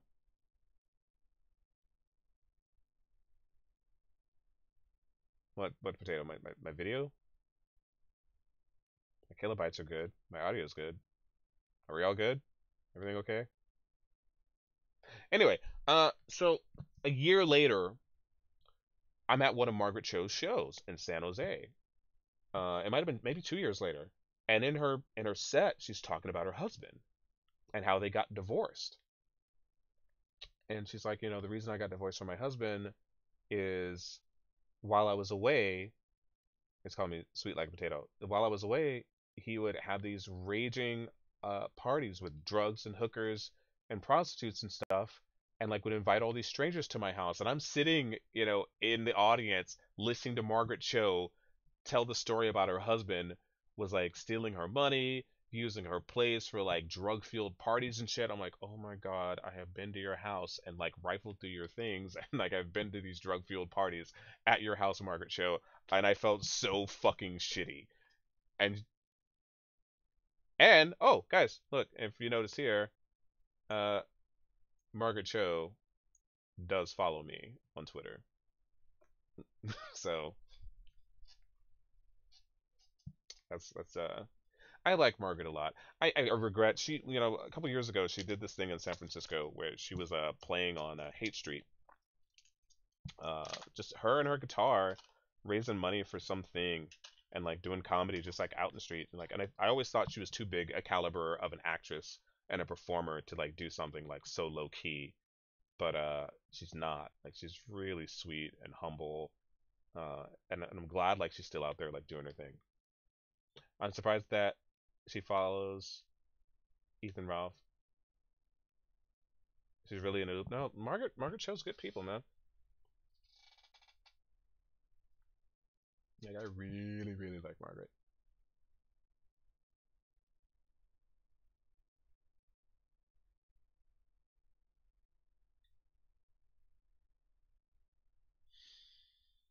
Hmm.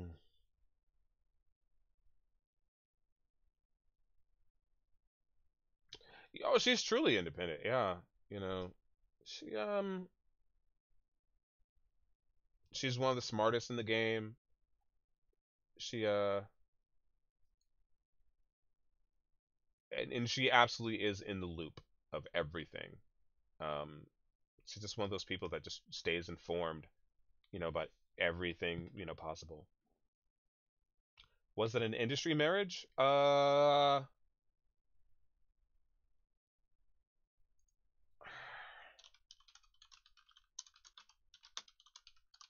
Let's see who the guy was. Margaret Cho's ex-husband, native of Pasadena, holds a BA in spouse. Ooh, page 6. What led to Margaret Cho's meltdown?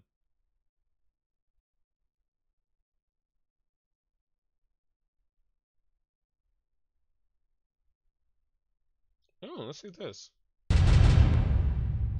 The world might end. I don't understand exactly what brought me here, but no, you will never get a cent of the money back that you paid.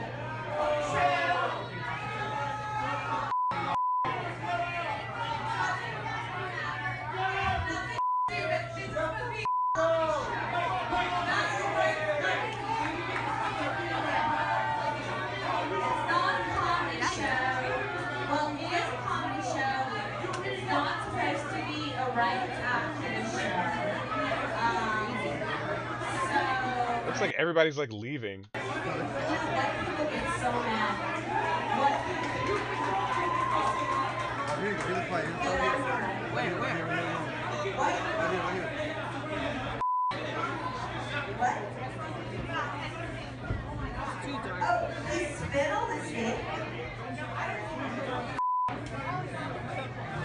This is getting deep. You guys enjoying this? I mean, really. This is comedy before Easter. Great. It's like, this is comedy before Easter? There's a reason why half the people left. I agree.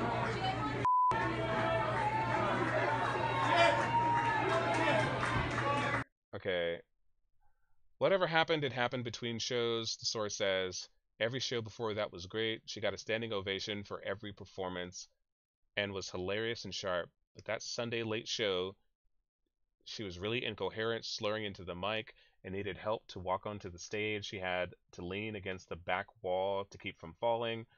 Show reportedly caused 2/3 of her sold-out show to walk out, and our source added that the doctor who was in the audience only stayed that a doctor who was in the audience only stayed for the show's duration because he was concerned that the comic might need medical attention. It's unclear whether Cho was under the influence of any substances, as sources close to the comic insisted that they didn't see her use anything or even drink throughout the weekend. But a September 2015 Billboard profile of Cho noted the presence of medical marijuana and paraphernalia in her room. Okay, well, weed doesn't do that to people. Cho, TMC says MAGA hat. Anyone who goes against the narrative is slammed by the mainstream media. Who the fuck knows what's going on? I can't tell. Yeah. Cho has opened up about herself and her past struggles of substance abuse. Okay, no big deal. Okay, but yeah, I really just was looking up at her husband. Comedian Margaret Cho to divorce her artist husband after 11 years. Here we go.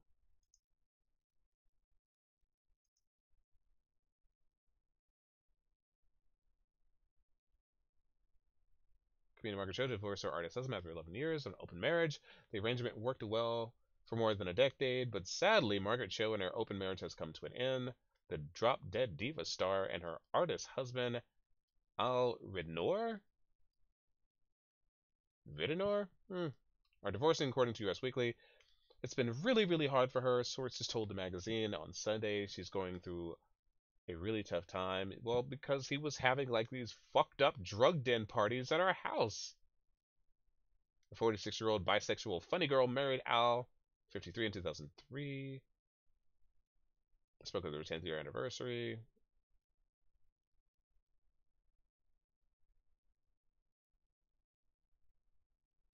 Oh, that's her backyard. I recognize this. So these stones here, there's like a pit. I think there's like a stone pit in her backyard. Artist husband. This guy looks like a sleazeball, man.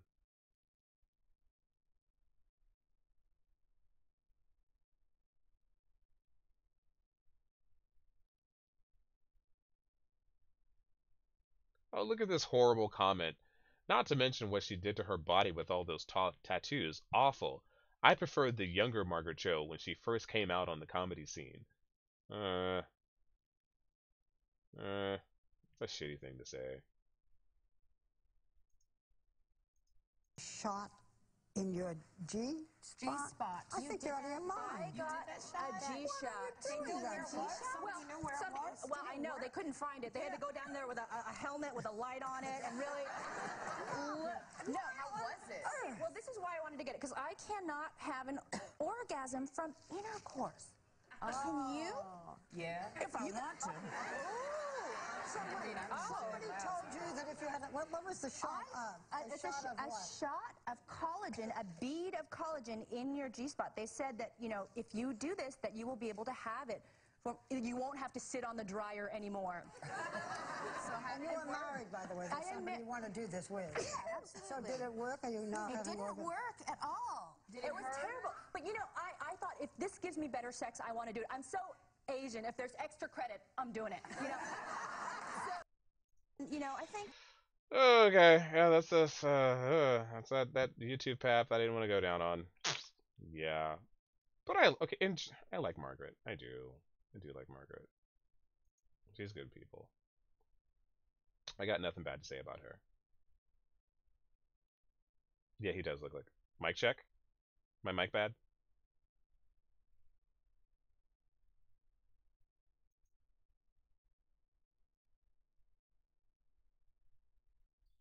Oh, I didn't do this friend request. Eric sent me a friend request.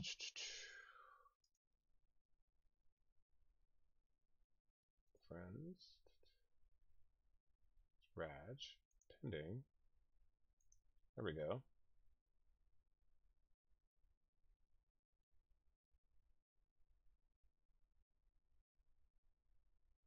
Dude, I have all these like friend requests that I don't even look at.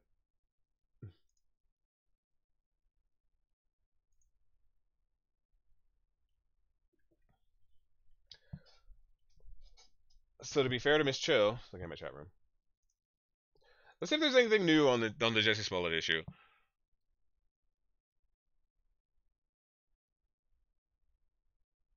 Let's see, where are they at?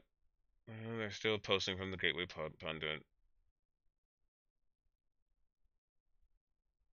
From his cold dead hands, police say Jussie Smollett held on to his sandwich despite attack. Oh, that's a good one. That's a good one. Griffin Winslow on Fox 32 News in Chicago is one of the few reporters still checking with the Chicago police to see what progress they've made to their investigation into the alleged racist and homophobic attack on Empire actor Jussie Smollett, who claims he had a noose strung around his neck and bleach poured on him by assailants who yelled, "This is MAGA country."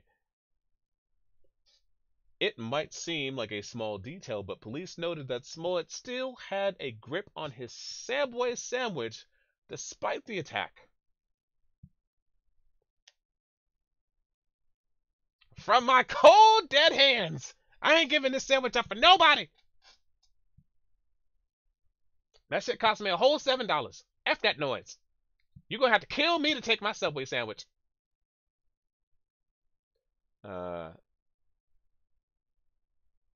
It's okay. If I'm Subway, I'm calling him up to do commercials. I was viciously attacked and almost lynched, but throughout my ordeal, I was determined to hold on to my $5 foot dog, foot long, no matter what. Oh man, that is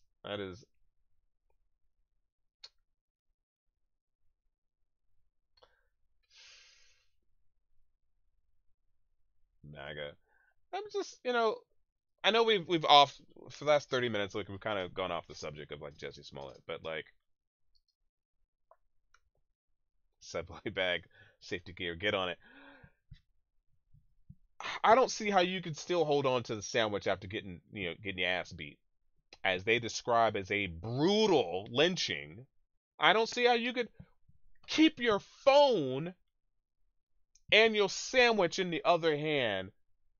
I mean, maybe that's why he got his ass beat, because he wouldn't drop his phone and he kept his sandwich in his hand.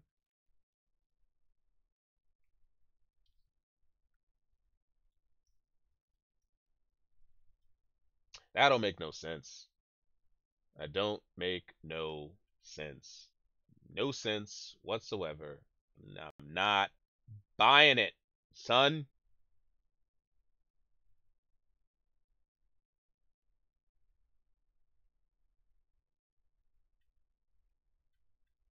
People wouldn't even hold on to their newborn babies. No shit, bro. That's a lot of commitment for a $5 footlong. Huge commitment to hang on to that Subway sandwich after being beaten, bleached, and having a neck roped. He could be Subway's next spokesperson. Just because he got attacked by racists and MAGA hats doesn't mean he wasn't still hungry. Oh, at least they didn't take his sandwich or his phone. Well, that's the problem. Can a guy get attacked and still be hungry? Makes no sense just to walk away from a good sandwich. Yeah, that's what I'm thinking. There's actually this other video that I found interesting. Can I? Where did I find this at? Okay.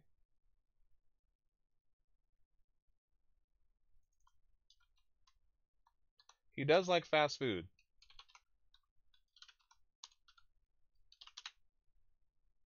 Here's Jussie Smollett. I'm so annoyed. Why are you mad?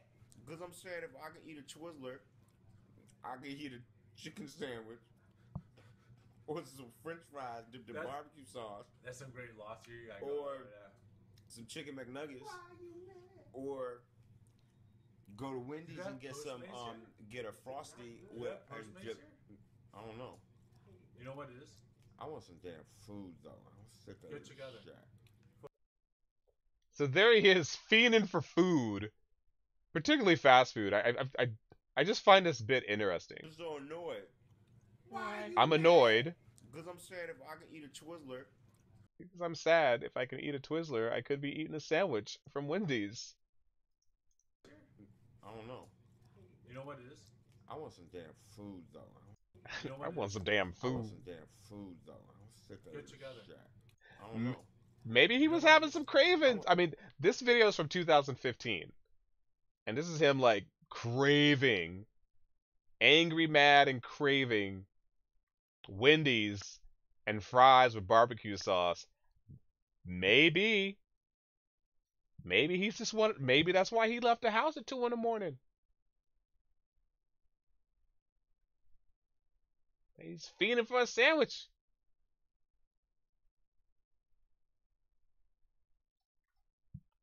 Let's see if there's any new comments on this.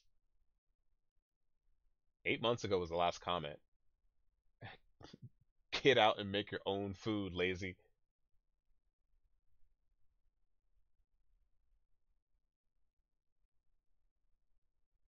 It's like, that's one hungry nigga.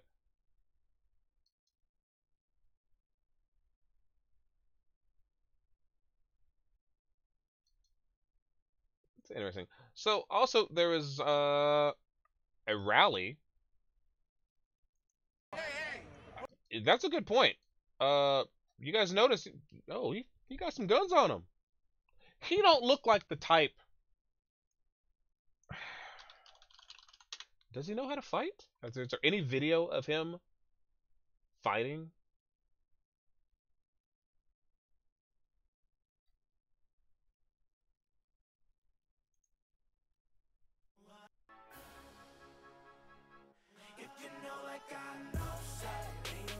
Alright, I don't want to copyright strike.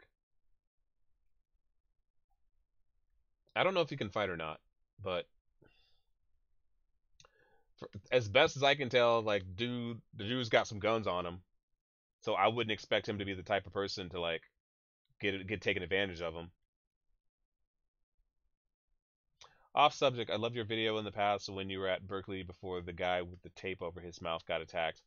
But hearing you debate with people was classic. Ryoga knew you before though. Yeah, that's true. That's true though. I would love to talk to someone who believes, actually honestly believes this attack happened. And doesn't see any, discrepancies in the story.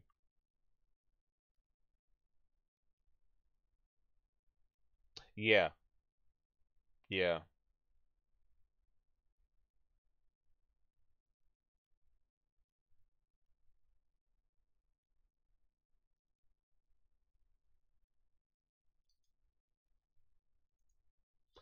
So as I was saying, there was a rally the other day. White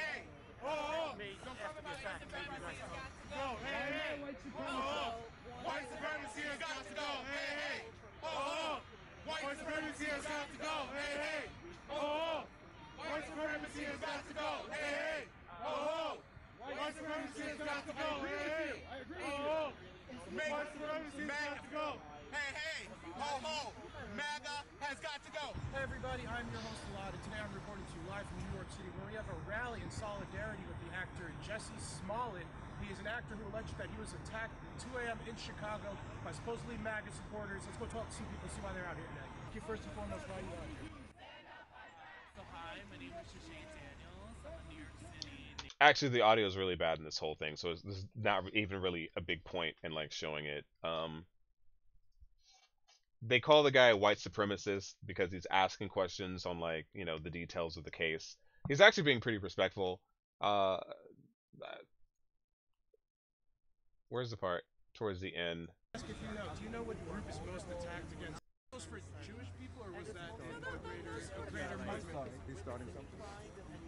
It's a public area. I want to stay here. No, but we want to prevent it around. Listen, if he's don't talk to him because you're representing NITAG. I'm not representing anything.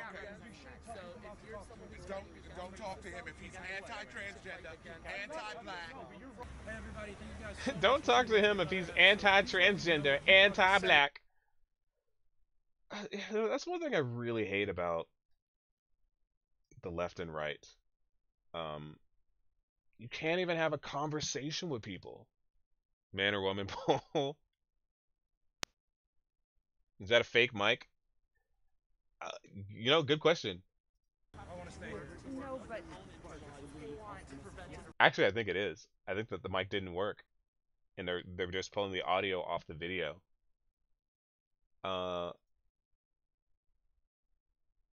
There's another dude who doesn't think it's real. Did he actually have a call-in? This guy stabbing him with the ice pick, and Sarnetta looked to me and said, "Star, help me." What do you think I would do? It's this guy. I don't know who this guy is. He went looking for something, and I think he found it. I think he found the right boy toy. Sometimes you go looking and you find it, and it scares the shit out of you. I want to be respectful, but I think he found what he was looking for, and shit got crazy, and now we have a young man that was frightened. I'll give you the last word, number 9. Well, I could tell you this. Unfortunately, he found it in the worst possible way. I hope he recovers well. But I'll tell you this from experience: anything after 2 a.m. can get rough and wild. I've had a belt tied around my neck at 3:30 in the morning. It wasn't a noose. It was a belt. It was a belt, and it wasn't that kind of thing. Right. It wasn't a noose kind of thing. It was a belt. So, but I desired that. So it's not always a lynching. Okay. You know, Okay. it's not always a lynching. It's something desirable. All right. Number 9, good to talk to you, man. We'll talk soon. Oh, good. Yes, sir. Okay, that was just a very quick detour. Like I said, the majority of people who aren't buying the story, it seems to be mostly African Americans, and I think one of the reasons that is like we understand what's plausible, especially if you live in Chicago. You understand the things that are plausible to happen, and we understand gay culture. Sometimes you really are out there cruising for some shit. Not hating. Hey man, if that's what you want to do on your own time, that's fine. But you don't need to get other people involved in your shenanigans. That's all we're saying. That's all we're really saying. Don't get other people involved. And he has. Like, he's gotten the country involved in his shenanigans. And now we have some 12 detectives, FBI agents, reporters, the nation, looking for Trump supporters. And this type of shit gets people hurt. I mean, how many stories have we heard of where the white girl says that, oh, a black man raped me, or a black man took my kids, or I got carjacked, and we end up finding out it's not the person, but people go out there and just start snatching people up. That's not cool. And, I wouldn't want it to happen to me. And I definitely sure wouldn't want it to happen to someone who didn't do it. So I'm, as few Trump supporters as I'm sure there are in Chicago, Illinois, I would hate for something foul to happen to these people if they don't condone these attacks or had nothing to do with these attacks. Black man threw my kids in the river. We know that story. I'm just sad that it is a black man who's working in Hollywood. Just happens to be gay. That's not really an issue. But, like, there's a man of some status and some caliber and some integrity. And it would be really, really, really unfortunate for a person like him to make up this kind of story. Because it doesn't just make him look bad. It's going to make gay people look bad. It's going to make black folk look bad. Like, oh, here we go again with another fake hate crime hoax. Niggas out there always lying. Gay people always making shit up for sympathy. That's what the people are going to think. That's what everybody going to, not just white people, everybody going to think that. So when the day comes that I, unfortunately, may be the victim of something, and the first thing the police think is like, this nigga out here, what was he? And I hate to blame the victim. I do. But sometimes you just got to be realistic and honest about shit and ask the real questions. Yo, you're in Chicago, right? It's one of the most violent cities in America. Yo, what's the death toll in Chicago last year? Let's find out.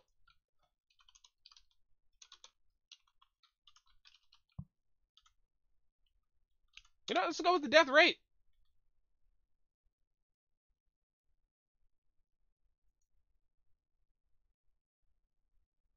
Let's see if I can find it. Crime in Chicago, Wikipedia.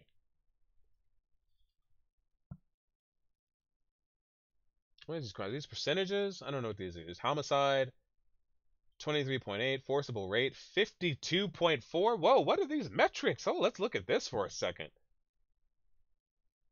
Homicide, forcible rape at 52.4. Aggravated assault. Oh, these are actual numbers. So in 2008, 23.8 homicides, forcible rates, 52. Is that for the year?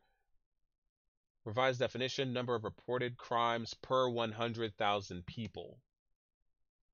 What's the population? That's still a lot, man. Chicago saw a major rise in violent crime starting in the 1960s. Murders in the city peaked in 1974 with 970 murders when the city's population was well over 3 million. Give me an actual number. I don't want like per 100,000 people. Aggravated assault. Look, that's a lot. 1,900. Total violent crimes, 903. So about 1,000. It's like 1%, something like that. Burglary. Oh, okay. It's fucked up, yo. According to 2011 homicide report released by the Chicago Police Department, the murder clearance rate had dropped 70%. Yo, what's the number? Tell me the number. How many people died? Definitive 2009 to 863.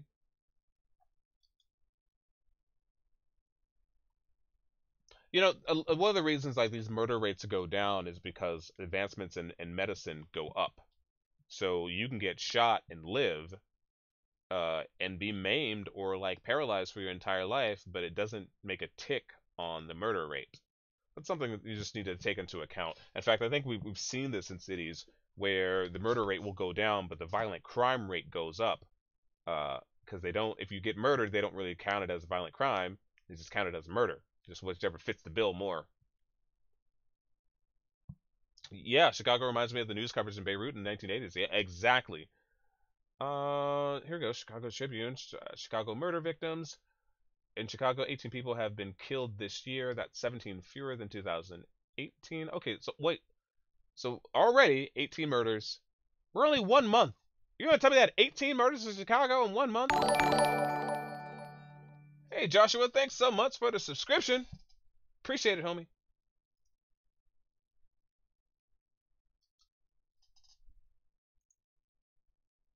Wait, a subscription? Like on Twitch? Wait, did I get a Twitch subscriber? Wait, what? You might be my first subscriber. Or is that for YouTube? I don't know. God, I need to get better at this. I need to get better at these things.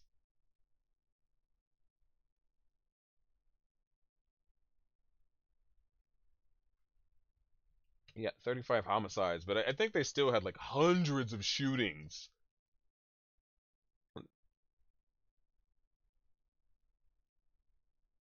Oh, it's on YouTube. Okay. Oh, thank you so much. Awesome. Appreciate it. Gotcha, bitch. Gotcha, bitch. That's a follow. I know that one. I don't know why it's doing the double. I really need to fix that somehow. My Twitch alerts is like...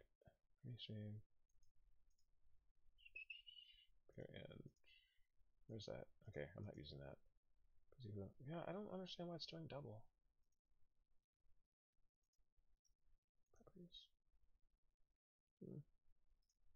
Oh well, I'll fix it later.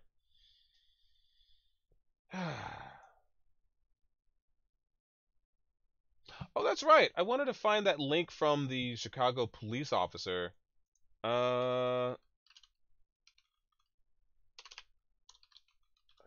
Chicago police officer.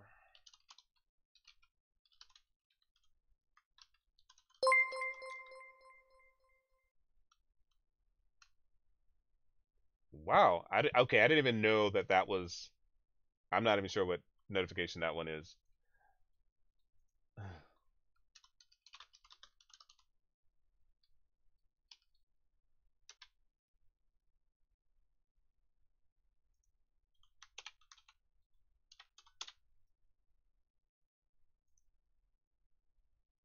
Ah, found it. Second City Cop. Here it is.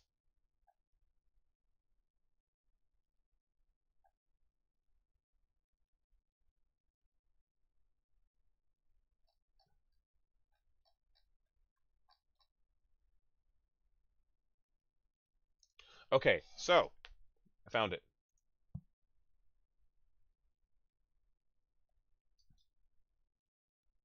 This is the blog of a Chicago police officer, and he's had this blog for a number of years. Gotcha, bitch.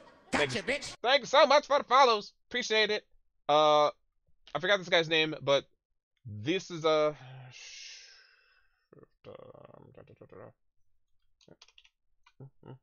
Hold on. Nope. Control. There we go.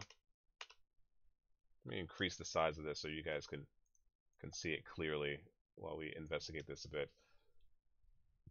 So so as we watched the footage earlier of the officer saying that they were making gains in the investigation, let me read you what this officer says here in this piece. In fact, let me kill... Which one do I want to kill? I'm going to kill one of these.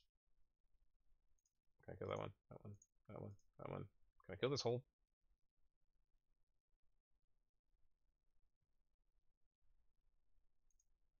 Okay, that's better. So let's go through this. Pardon our laughter, but no, Special Ed, we aren't making gains. Chicago Police Superintendent Eddie Johnson said Friday detectives are making gains in their investigation of a report that Empire actor Jussie Smollett was attacked by two men who yelled slurs and put a noose around his neck in Streeterville early this week. We're making gains in the investigation, and hopefully we'll bring it to a successful resolution soon, Johnson told reporters at the Shakespeare District Police Station on the Northwest Side. He did not provide details.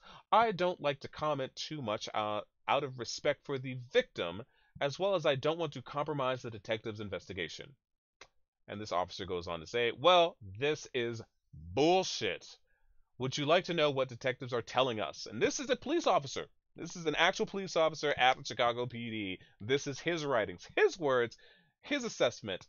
It never happened. Chicago PD is wasting hundreds of man-hours to solve a grinder date gone bad. The victim is refusing all forms of cooperation. His ear witness isn't cooperating, who was the one, his manager, who apparently was on the phone with him.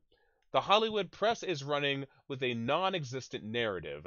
The persons of interest are all but unidentifiable and left the area 20 minutes before the attack. Not to mention the anonymous witness who saw the hillbilly-looking character that not a single camera in a 1-mile radius has a picture of. That's how much footage they're going on.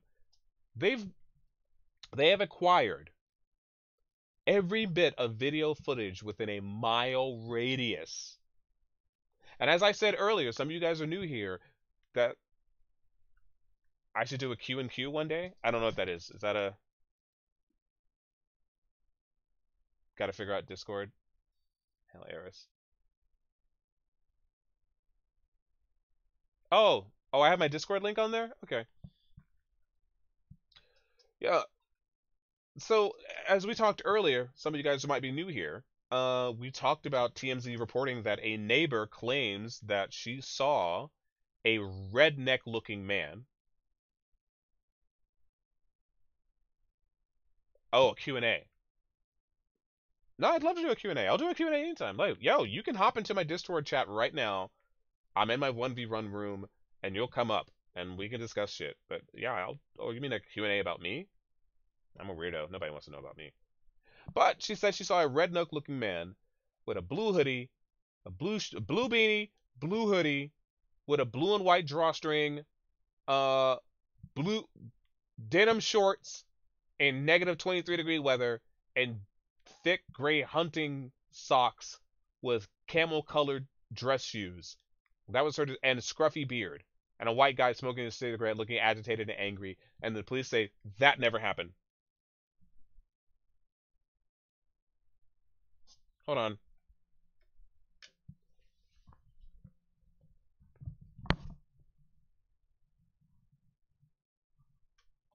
The fuck? Emergency alert, silver alert, missing endangered elderly person. Okay. Sorry, got one of those little alert thingies. Oh yeah, I forgot the gray hunting socks. They're just thick wool socks. But the point I'm getting at is, like, who remembers that shit 4 days later? Like, after the fact, she has a clear-cut stenographer-type memory to which she's able to contact the police and give this accurate description. And she tells the police that this person, and she doesn't have any of these details until after they're reported to TMZ, she tells them that he was standing right in front of the doorway of the apartment complex, and they're like, yeah, we don't have this guy on video. You lied. You lied. And a lot of people are lying. Not a single camera in a 1 mile radius has a picture of it. And that's just from a couple of people working the case. So, I didn't make this up. You know.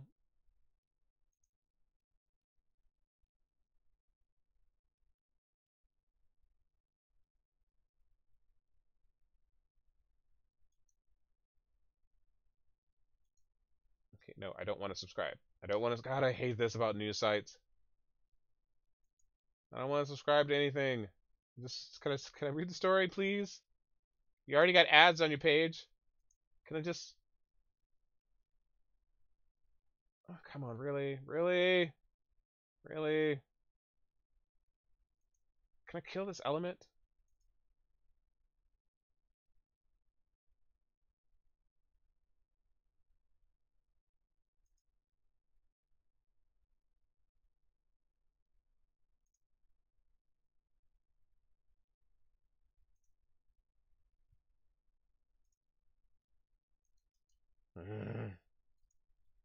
What's the point of having a pop-up blocker if it doesn't block pop-ups? You know? Oh well. Yeah, we did call it the first night. We did call this shit the first night. It was suspect then. In fact, it is significantly more suspect now. Like, if they would have stopped giving us more details, I've been like, yeah, you know, he got his ass beat. They just happened to did not get it on footage, and that'd have been the end of it. The more information they give us, the more and more it seems less likely and more like some type of like hoax event. And I don't want it to be that way. Like I just said, like I don't want that. Like I want it to be true and I don't want it to be true at the same time.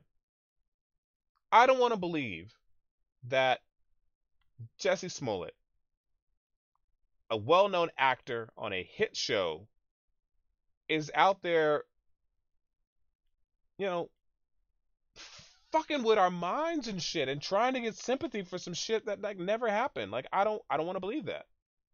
I also don't want to believe that there are scrupulous people out there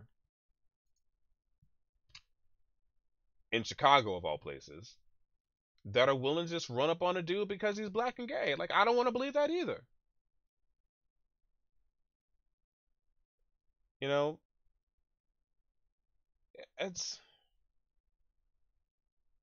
I also read something, and maybe you guys can look up this for me. I heard that one of his co-stars on the show also made up a racial story of a similar nature in 2015. Does anybody know anything about that?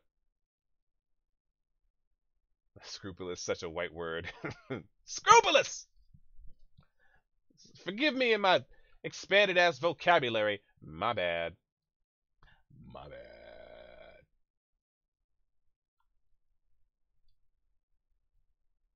Speaking of scrupulous, yo, last night, y'all, I went to a re-screening of Black Panther. I wore this outfit right here. My Black Panther hoodie. My Condon Tech. So, Marvel, after they got those awards, Marvel decided to re-release Black Panther. Studio gave me free tickets. Thank you, Studio. So I went to go see it. And I bullshit y'all not. 97% of the people in the audience were Asian. And that was the start of my Black History Month. Pretty in Pink would lie about something like this. We know racism is real. I mean, look at the Virginia's governor. Yeah. Dude has stock in Black Panther. Want to know where I got this hoodie? I'm not sure if I remember. Yeah, you saw that tweet? Yeah. Like, there's a bunch of Asians in there, man. That's kind of mad. No black. Me. I'm the only brother in there. Black History Month. February 1st. Trying to go see me some Black Panther and just a bunch of Asian cats in there. check the tab where the hat came from. Oh, this is a Bio World. Yeah, Bio World made this hat.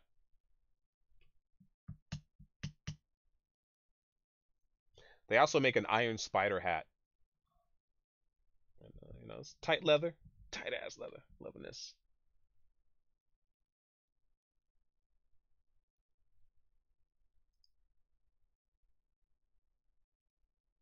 What country? The hat?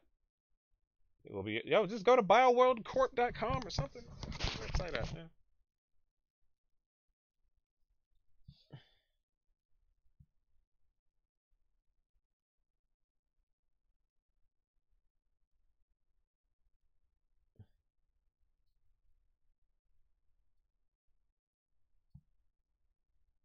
Yeah, I think their website's like BioWorld Corp. One size fits most. Made in China.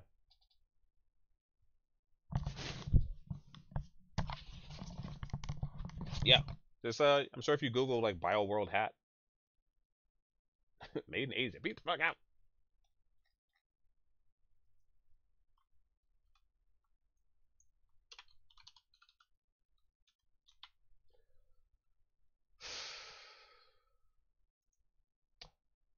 Here's a bit from Entertainment Tonight. I think I'll look at this one. Video not available. What? Oh, they got a timeline. Oh, let's look at the timeline. Alright, let's check this out.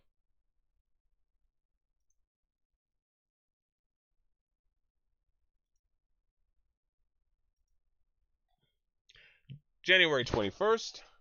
Smollett receives a threatening letter. Multiple sources told Entertainment Tonight that Smollett received a threatening letter on set of Empire more than a week before the attack, which was obtained by Grape Juice, thatgrapejuice.net.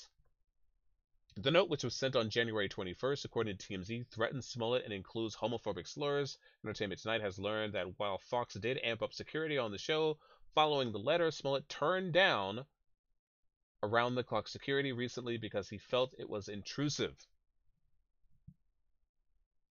The morning of January 29th, the attack occurs. News broke that Smollett's attack early Tuesday morning, just hours before it occurred.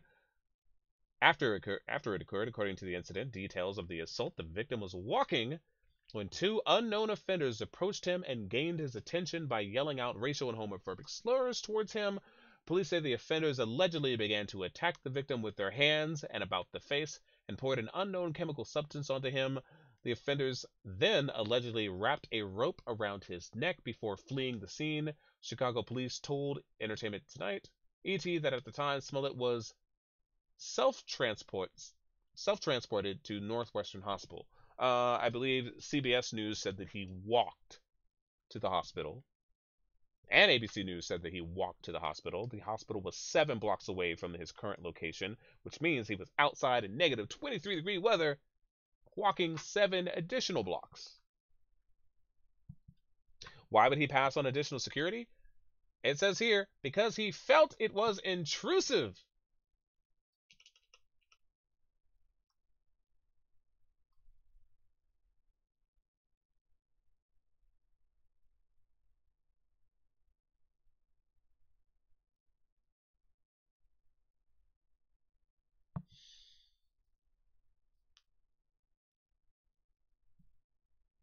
Let's see. What else? The attack occurs.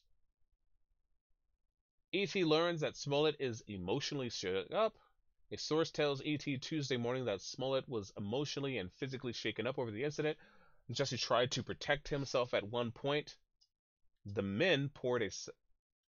Jussie tried to protect himself at one point. To protect himself, and at one point the men poured a substance on him believed to be bleach, and one of the guys put a rope around his neck. The source says, after some time, the men fled the scene and Jussie went to the hospital. This doesn't make any sense. This absolutely contradicts the police story, the police reporting that he was on camera, then he leaves frame, and then 60 seconds later he returns to the spot where he was on camera. They lose him for 60 seconds, and then the rope is draped around his neck, as they say, like a necktie. So this says Jussie tried to protect himself. So how could he protect himself if he's still holding the sandwich bag and his phone in another hand? Or both in the same hand? You don't... If you're getting your ass beat, you ain't holding shit in your hands. So, of the hours, hundreds of hours of footage that the police have gone through, there is only 60 seconds of time that they cannot account for. And after that 60 seconds is up, Jussie then reappears with a rope dangled around his neck. He goes into his apartment building. He passes security. He makes no mention that he was attacked. He then goes into an elevator.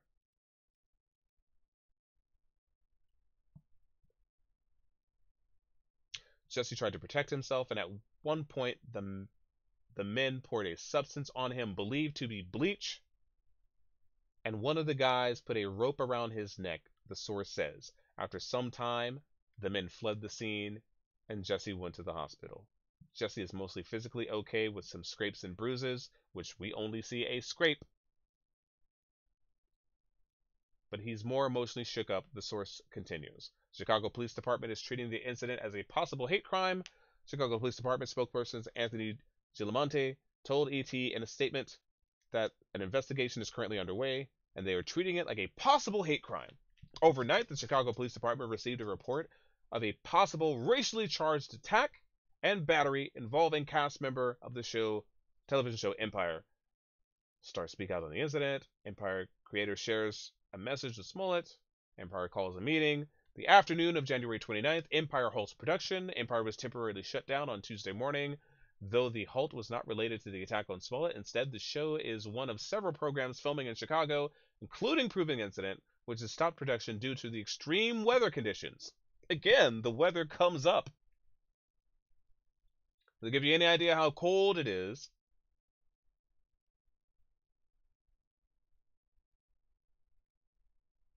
intrusive my fat ass. Anything like getting a credible death threat, I'll be carrying a midget cop in my backpack. Drop a deuce. Yeah. Yeah.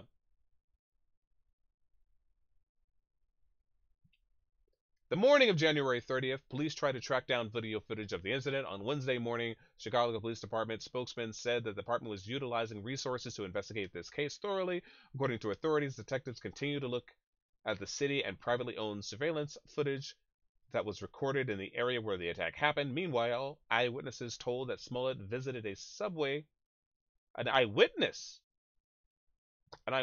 told ET that Smollett visited a Subway fast food restaurant alone early Tuesday morning before the attack, ordered a sub and a salad, and left around 2:15 a.m. An employee at the Subway restaurant not far from where Smollett was attacked previously told ET Chicago police came to the fast food restaurant early Tuesday afternoon looking to review the surveillance footage. The subway location is about 4 to a 5-minute walk. This is true. It is 1 block away from the Lowe's Hotel where Smollett was apparently staying. New case details emerged. Spokesperson for Chicago Police Department ET told Smollett still had the rope around his neck when he made contact with the officers at 2:42. Tuesday, the spokesperson said that Smollett told detectives in a follow-up interview, not the initial interview, in a follow-up interview, late Tuesday afternoon, 14 hours later, that the two attackers yelled MAGA country to him during the attack. And this wasn't until after TMZ made that report. Smollett's manager, Brandon Z. Moore, told police he was on the phone with Smollett during the attack. ET also learned that Moore said he told the police he clearly heard the MAGA comment, in addition to both racial and homophobic slurs. ET also told Smollett is cooperating with the police and the ongoing investigation. Afternoon of January 30th, persons of interest emerged on Wednesday afternoon. The Chicago police shared what they had a new development in our investigation. The police department revealed on Twitter Wednesday that detectives had located a surveillance camera which shows persons of interest. Hours later, photos were released to the public by Anthony Gillamonte. And of course, it is this black brother right here and this female right here. On the morning of January 31st, Smollett gets ready to return to work. As of now, Jussie plans to return to work when filming his role. Picks up again, as sourced Tuesday morning. Also still scheduled to perform at the Troubadour on Saturday, tonight. With ET source sharing that he doesn't plan on canceling. Jussie is planning to perform a musical show this weekend in Los Angeles. Jussie is strong. He knows that what happened to him is unfortunate, but he is not going to let it get the best of him. The source says the FBI enjoys the investigation. Several updates on the investigation were released Thursday morning. His family speaks out. February 1st, he breaks his silence. Let me start by saying that I am okay. My body is strong, but my soul is stronger. More importantly, I want to thank you for the outpouring of love and support from my village has meant more to me and I will ever be able to truly put into words. I am working with authorities and have been 100% factual and consistent on every level, despite my frustrations and deep concern with certain inaccuracies and misrepresentations that have been spread. I still believe justice will be served. End quote. I think it's important that we ask, why did he not mention the MAGA comments until 14 hours later? Those comments would have been fresh in his head.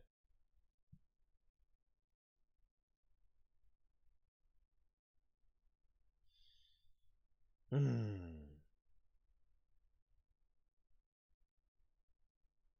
police test his clothing for clues. The Chicago police confirmed to ET that detectives are in possession of the sweater that Smollett was wearing during the attack.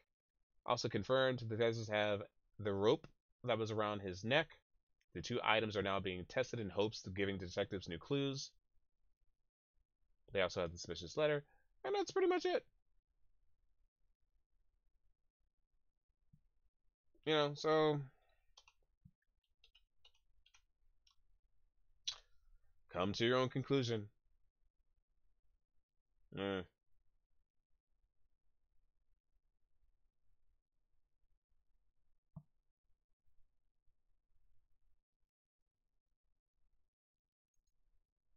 Laura Ingraham encourages people to wear MAGA hats to show what tolerance looks like. And frankly unjust to tar all Trump supporters as racists and haters because you disagree with the president or because some nutbag did something hateful and awful. On the Ingraham angle, host Laura Ingraham took issue with how people wearing Make America Great Again hats are treated. The goal, my friends, is to brand an entire belief system as immoral, evil, toxic, and of course it's racist. Liberals who used to love discourse, I remember them when they used to love to debate. They now prefer the easier route. Just call someone a Nazi or a closet KKK member and you're done. She pointed to recent events like the rally involving the Covington Catholic High School kids. They were guilty of only standing their ground with respect and grace, MAGA hats and all. And a Bay Area restaurant owner who said he will refuse service to anyone wearing a MAGA hat and then later apologized as an example of intolerance, which is why she wants people to continue to wear them. And as for those red hats, well, I'd continue to wear them whenever and wherever you like. And when doing so, be sure to show everyone around you what true tolerance, kindness, and inclusiveness looks like. And one reason Ingraham thinks hats should represent tolerance and kindness is because they also represent a president who has been successful in those areas as well. By any objective analysis, Donald Trump's policies are working.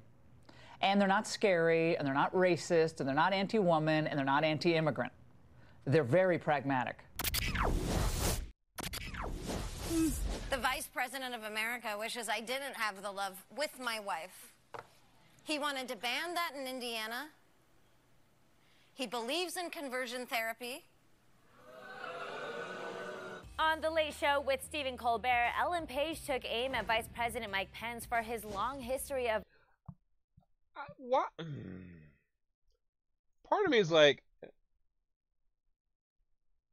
it almost it's like Hollywood's like pulling up B-list actors and like bringing them to the forefront. The smirk horde around the world. Uh,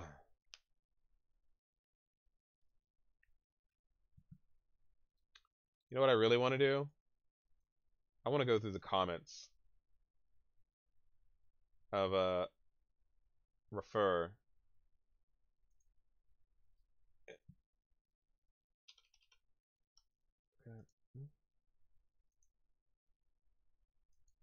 Oops, nope, that's not what I want to do. Nope, I don't want to go there.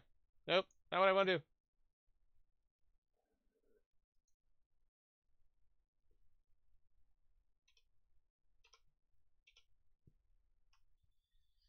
Okay, we looked at this one earlier. Chicago police source tells Fox 32 News. Here, that's I gotta see what that notification is.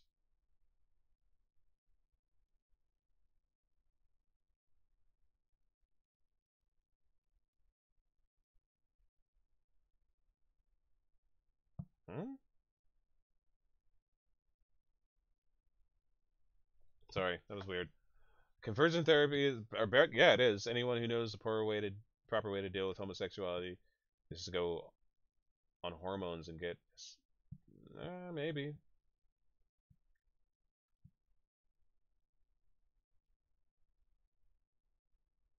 Wow, even Snopes said the conversion therapy thing was bullshit. Wow, that's crazy. Um, so this is the Fox 23 News reporter. Jussie Smollett was seen on surveillance still holding the Subway sandwich when he returned to the building after the alleged attack. I just want to go through some of the comments here. A footlong's not going to eat itself. Let's see if there's any real comments. A huge commitment to hang on to the Subway sandwich after being beaten, bleached, and having neck roped. He could be Subway's next spokesperson. If only sandwiches could talk. If this isn't a Saturday Night Live skit, it really should be. This gets dumber and dumber by the day. Maybe that's why his friends are calling him a warrior, because he hung on to this delicious sandwich after being beaten and bleached and roped. He'll say that he made it up. He's suffering from a mental illness. That is the most likely scenario, I think. When this all I think we will see an end to the story sometime like late tomorrow. If I was his publicist, I would drop this shit, come up with a good statement around Super Bowl time so it can get like buried.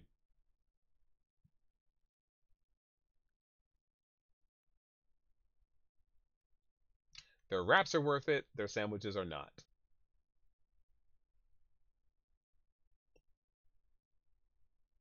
Wait, is this a elaborate viral ad campaign for Subway? Tune into the Super Bowl tomorrow to find out. Keep this alive until the truth comes out. Nothing fishy about this story at all.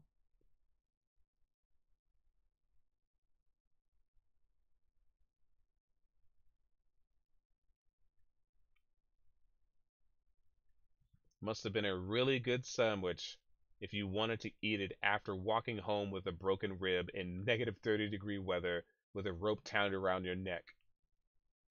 Facts, dough. Guys gotta eat. Keep in mind at 2 a.m. on Chicago, the temperature was quite low. Bleach freezes at 19 degrees. What other liquids would have frozen? Yeah.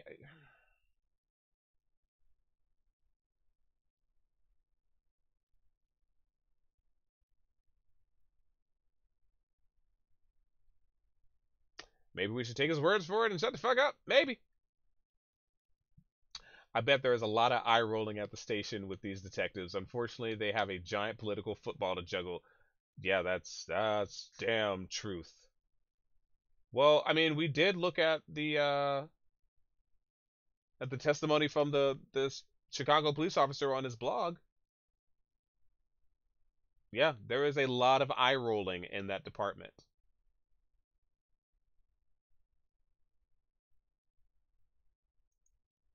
Lot of eye rolling in that department. You know what I don't think I've done? I don't think I've checked Reddit in a while. That's at least not in regards to this story.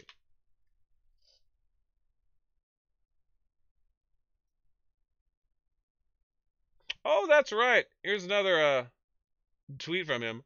This is from Jussie Smollett himself on his Twitter. Shut up, you bitch ass nigga. You will continue to run this country further into the ground and risk lives every time you breathe. You are not the president, just a dumpster full of hate. Fuck out of here. Sick to my stomach that literal shit happens to represent America to the world.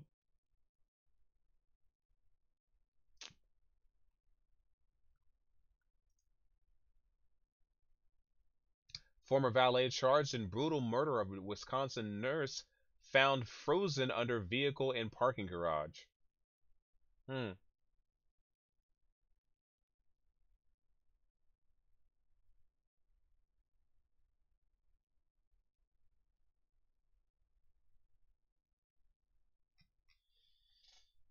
Let's go with something new.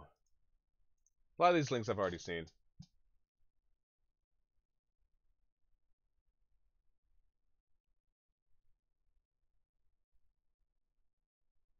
Ooh.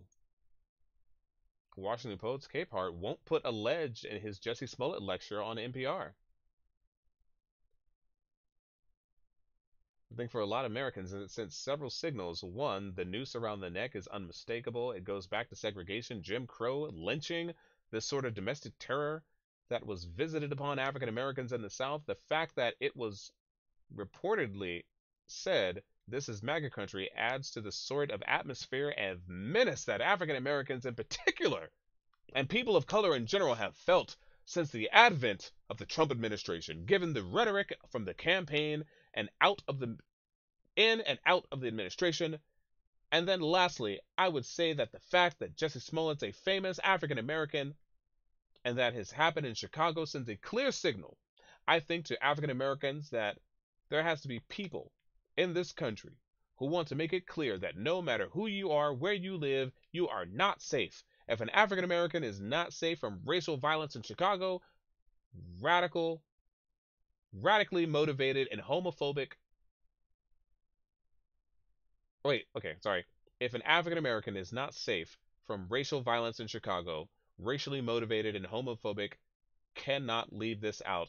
Homophobic violence in an urban center like Chicago, then you are not safe anywhere.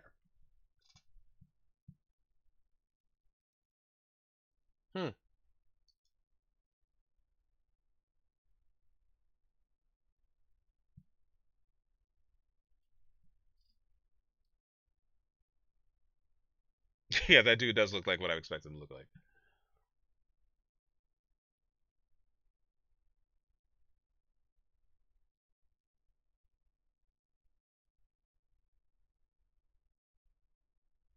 This is something I found interesting. I saw this earlier, but I didn't mention it. But NBC News is reporting that police won't demand Empire star Jussie Smollett to turn over his cell phone anymore.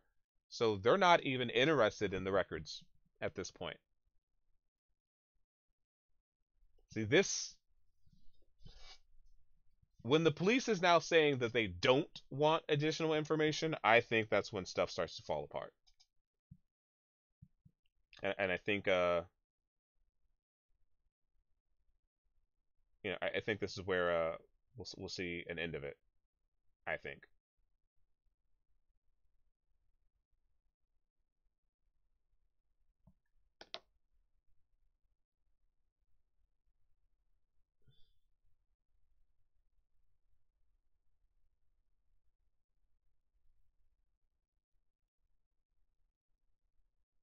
Yeah, it's highly possible that there's somebody that thinks, asking for additional proof looks like victim blaming.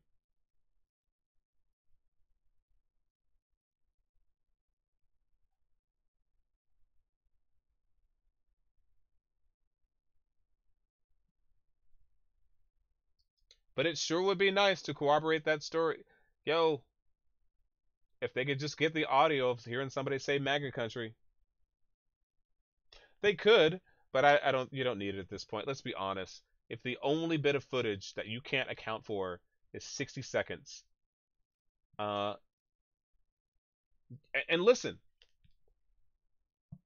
I want you to think of it in this context, not just finding the attack, okay, but finding the people leaving the scene. Okay, they can't. If you beat me up somewhere, even if they did, you know, 2 people did attack him, and the attack just happened to be off camera, and they fled. Well, they have to be fleeing to another camera somewhere, right? You know, you're not going to tell me that they only looked at footage from 2 a.m. to 3 a.m. Oh, I guarantee you they looked at footage from 1 a.m. or even midnight to 4 a.m.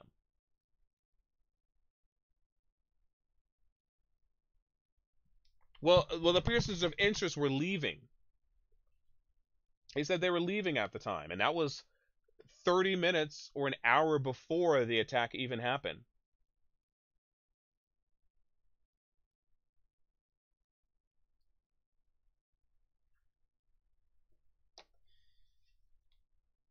There should be a video of these people leaving the scene. If they beat his ass and ran off, they would have had to run towards another camera. And if we don't have that, we got nothing. You got nothing. Yeah, if nothing else convinces you that this is a bullshit story, this line right here, where are they leaving? I can buy that we don't have a attack on camera. I do not buy that they did not appear on another camera after the attack. Your post got filtered?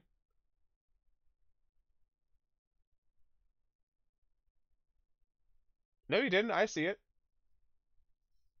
Also,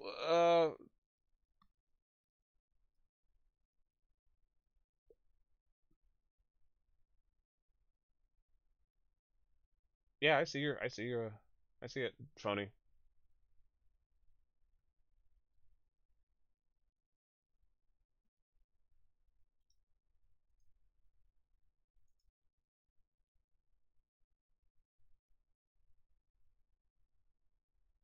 God, all these news sites got pop-up blockers. God damn it.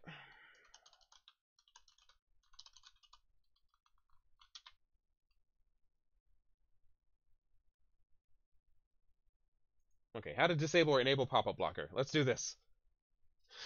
Let's do this right now. Then go to settings, options,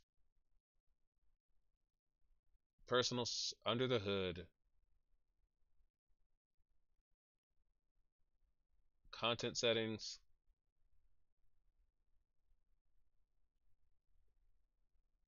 pop-ups.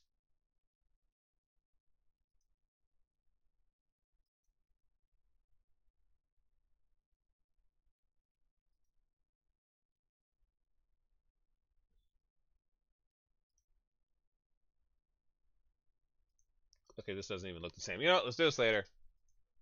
Do this on my own time.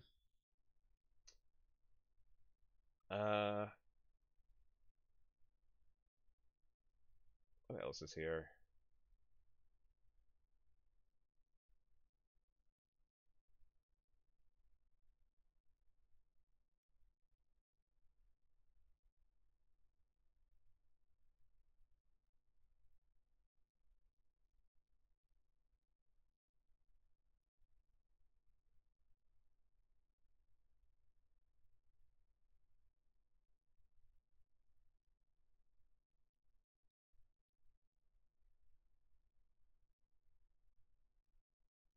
Red Ice TV. What's this?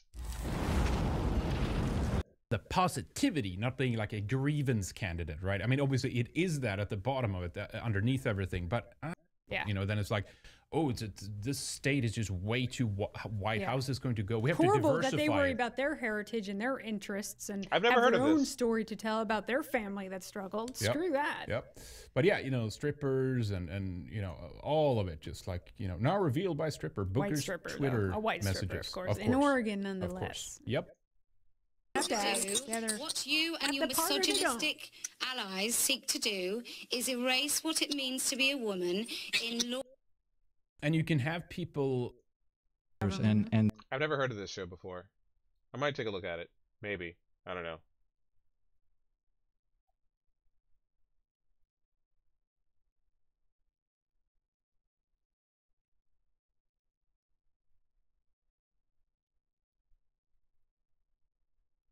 Am I taking suggestions for live topics? Hey, I'm always up for suggestions.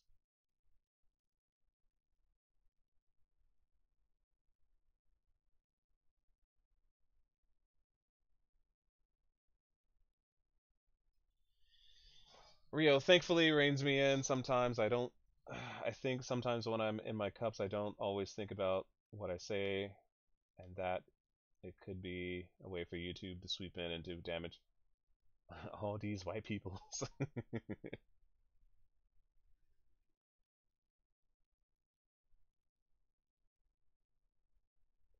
Yeah, I'm not actively filtering anybody, guys. Like, I'm not actively deleting anybody's comments or filtering any comments. Like, I don't operate that way. If you say something I don't like, I'll either ignore it or address it.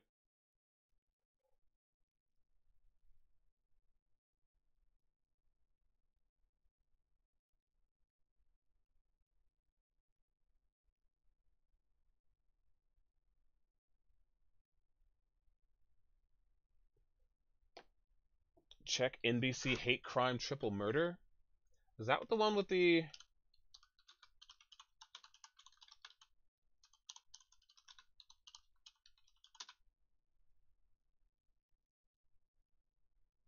NBC hate crime triple murder.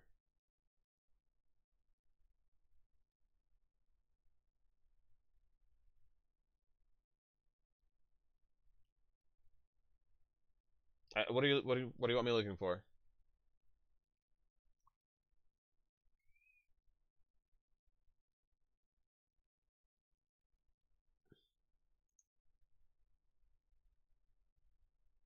Hate crime spiked in 2017. Community advocate thinks there are even more.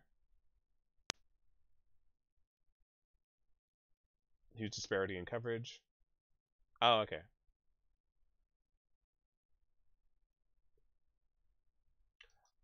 I hope YouTube isn't filtering my stream. I mean, Yo, I'm so under the radar. There's only 10 people watching. Like, I wouldn't expect them to be, like, filtering me. Homo erectus. Let's see. Is there anything else here?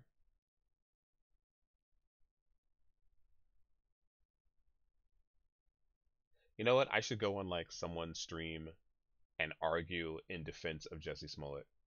Like, I should find somebody's live stream and just go on about how, like, or just do the devil's advocate for anything. Let's see, where can I find live streams? Like, I'm looking for, like, is there anywhere you can go to, like, just look for, like, things that are live? How to find live streams. Oh, there we go. I knew there was, like, a link for it that, like, shows everything that's, like, live.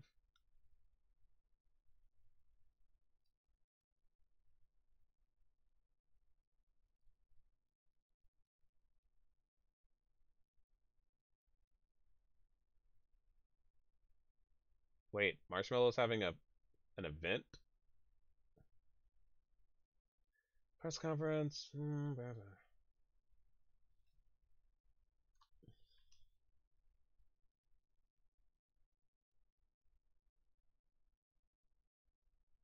Let's talk about the wall. Okay, I can talk about the wall.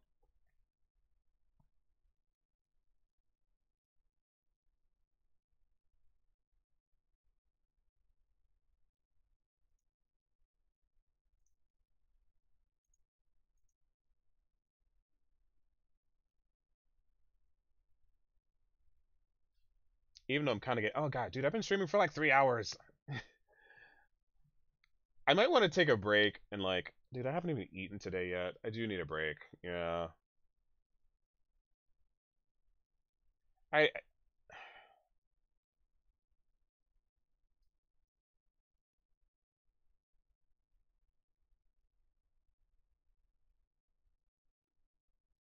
You know what?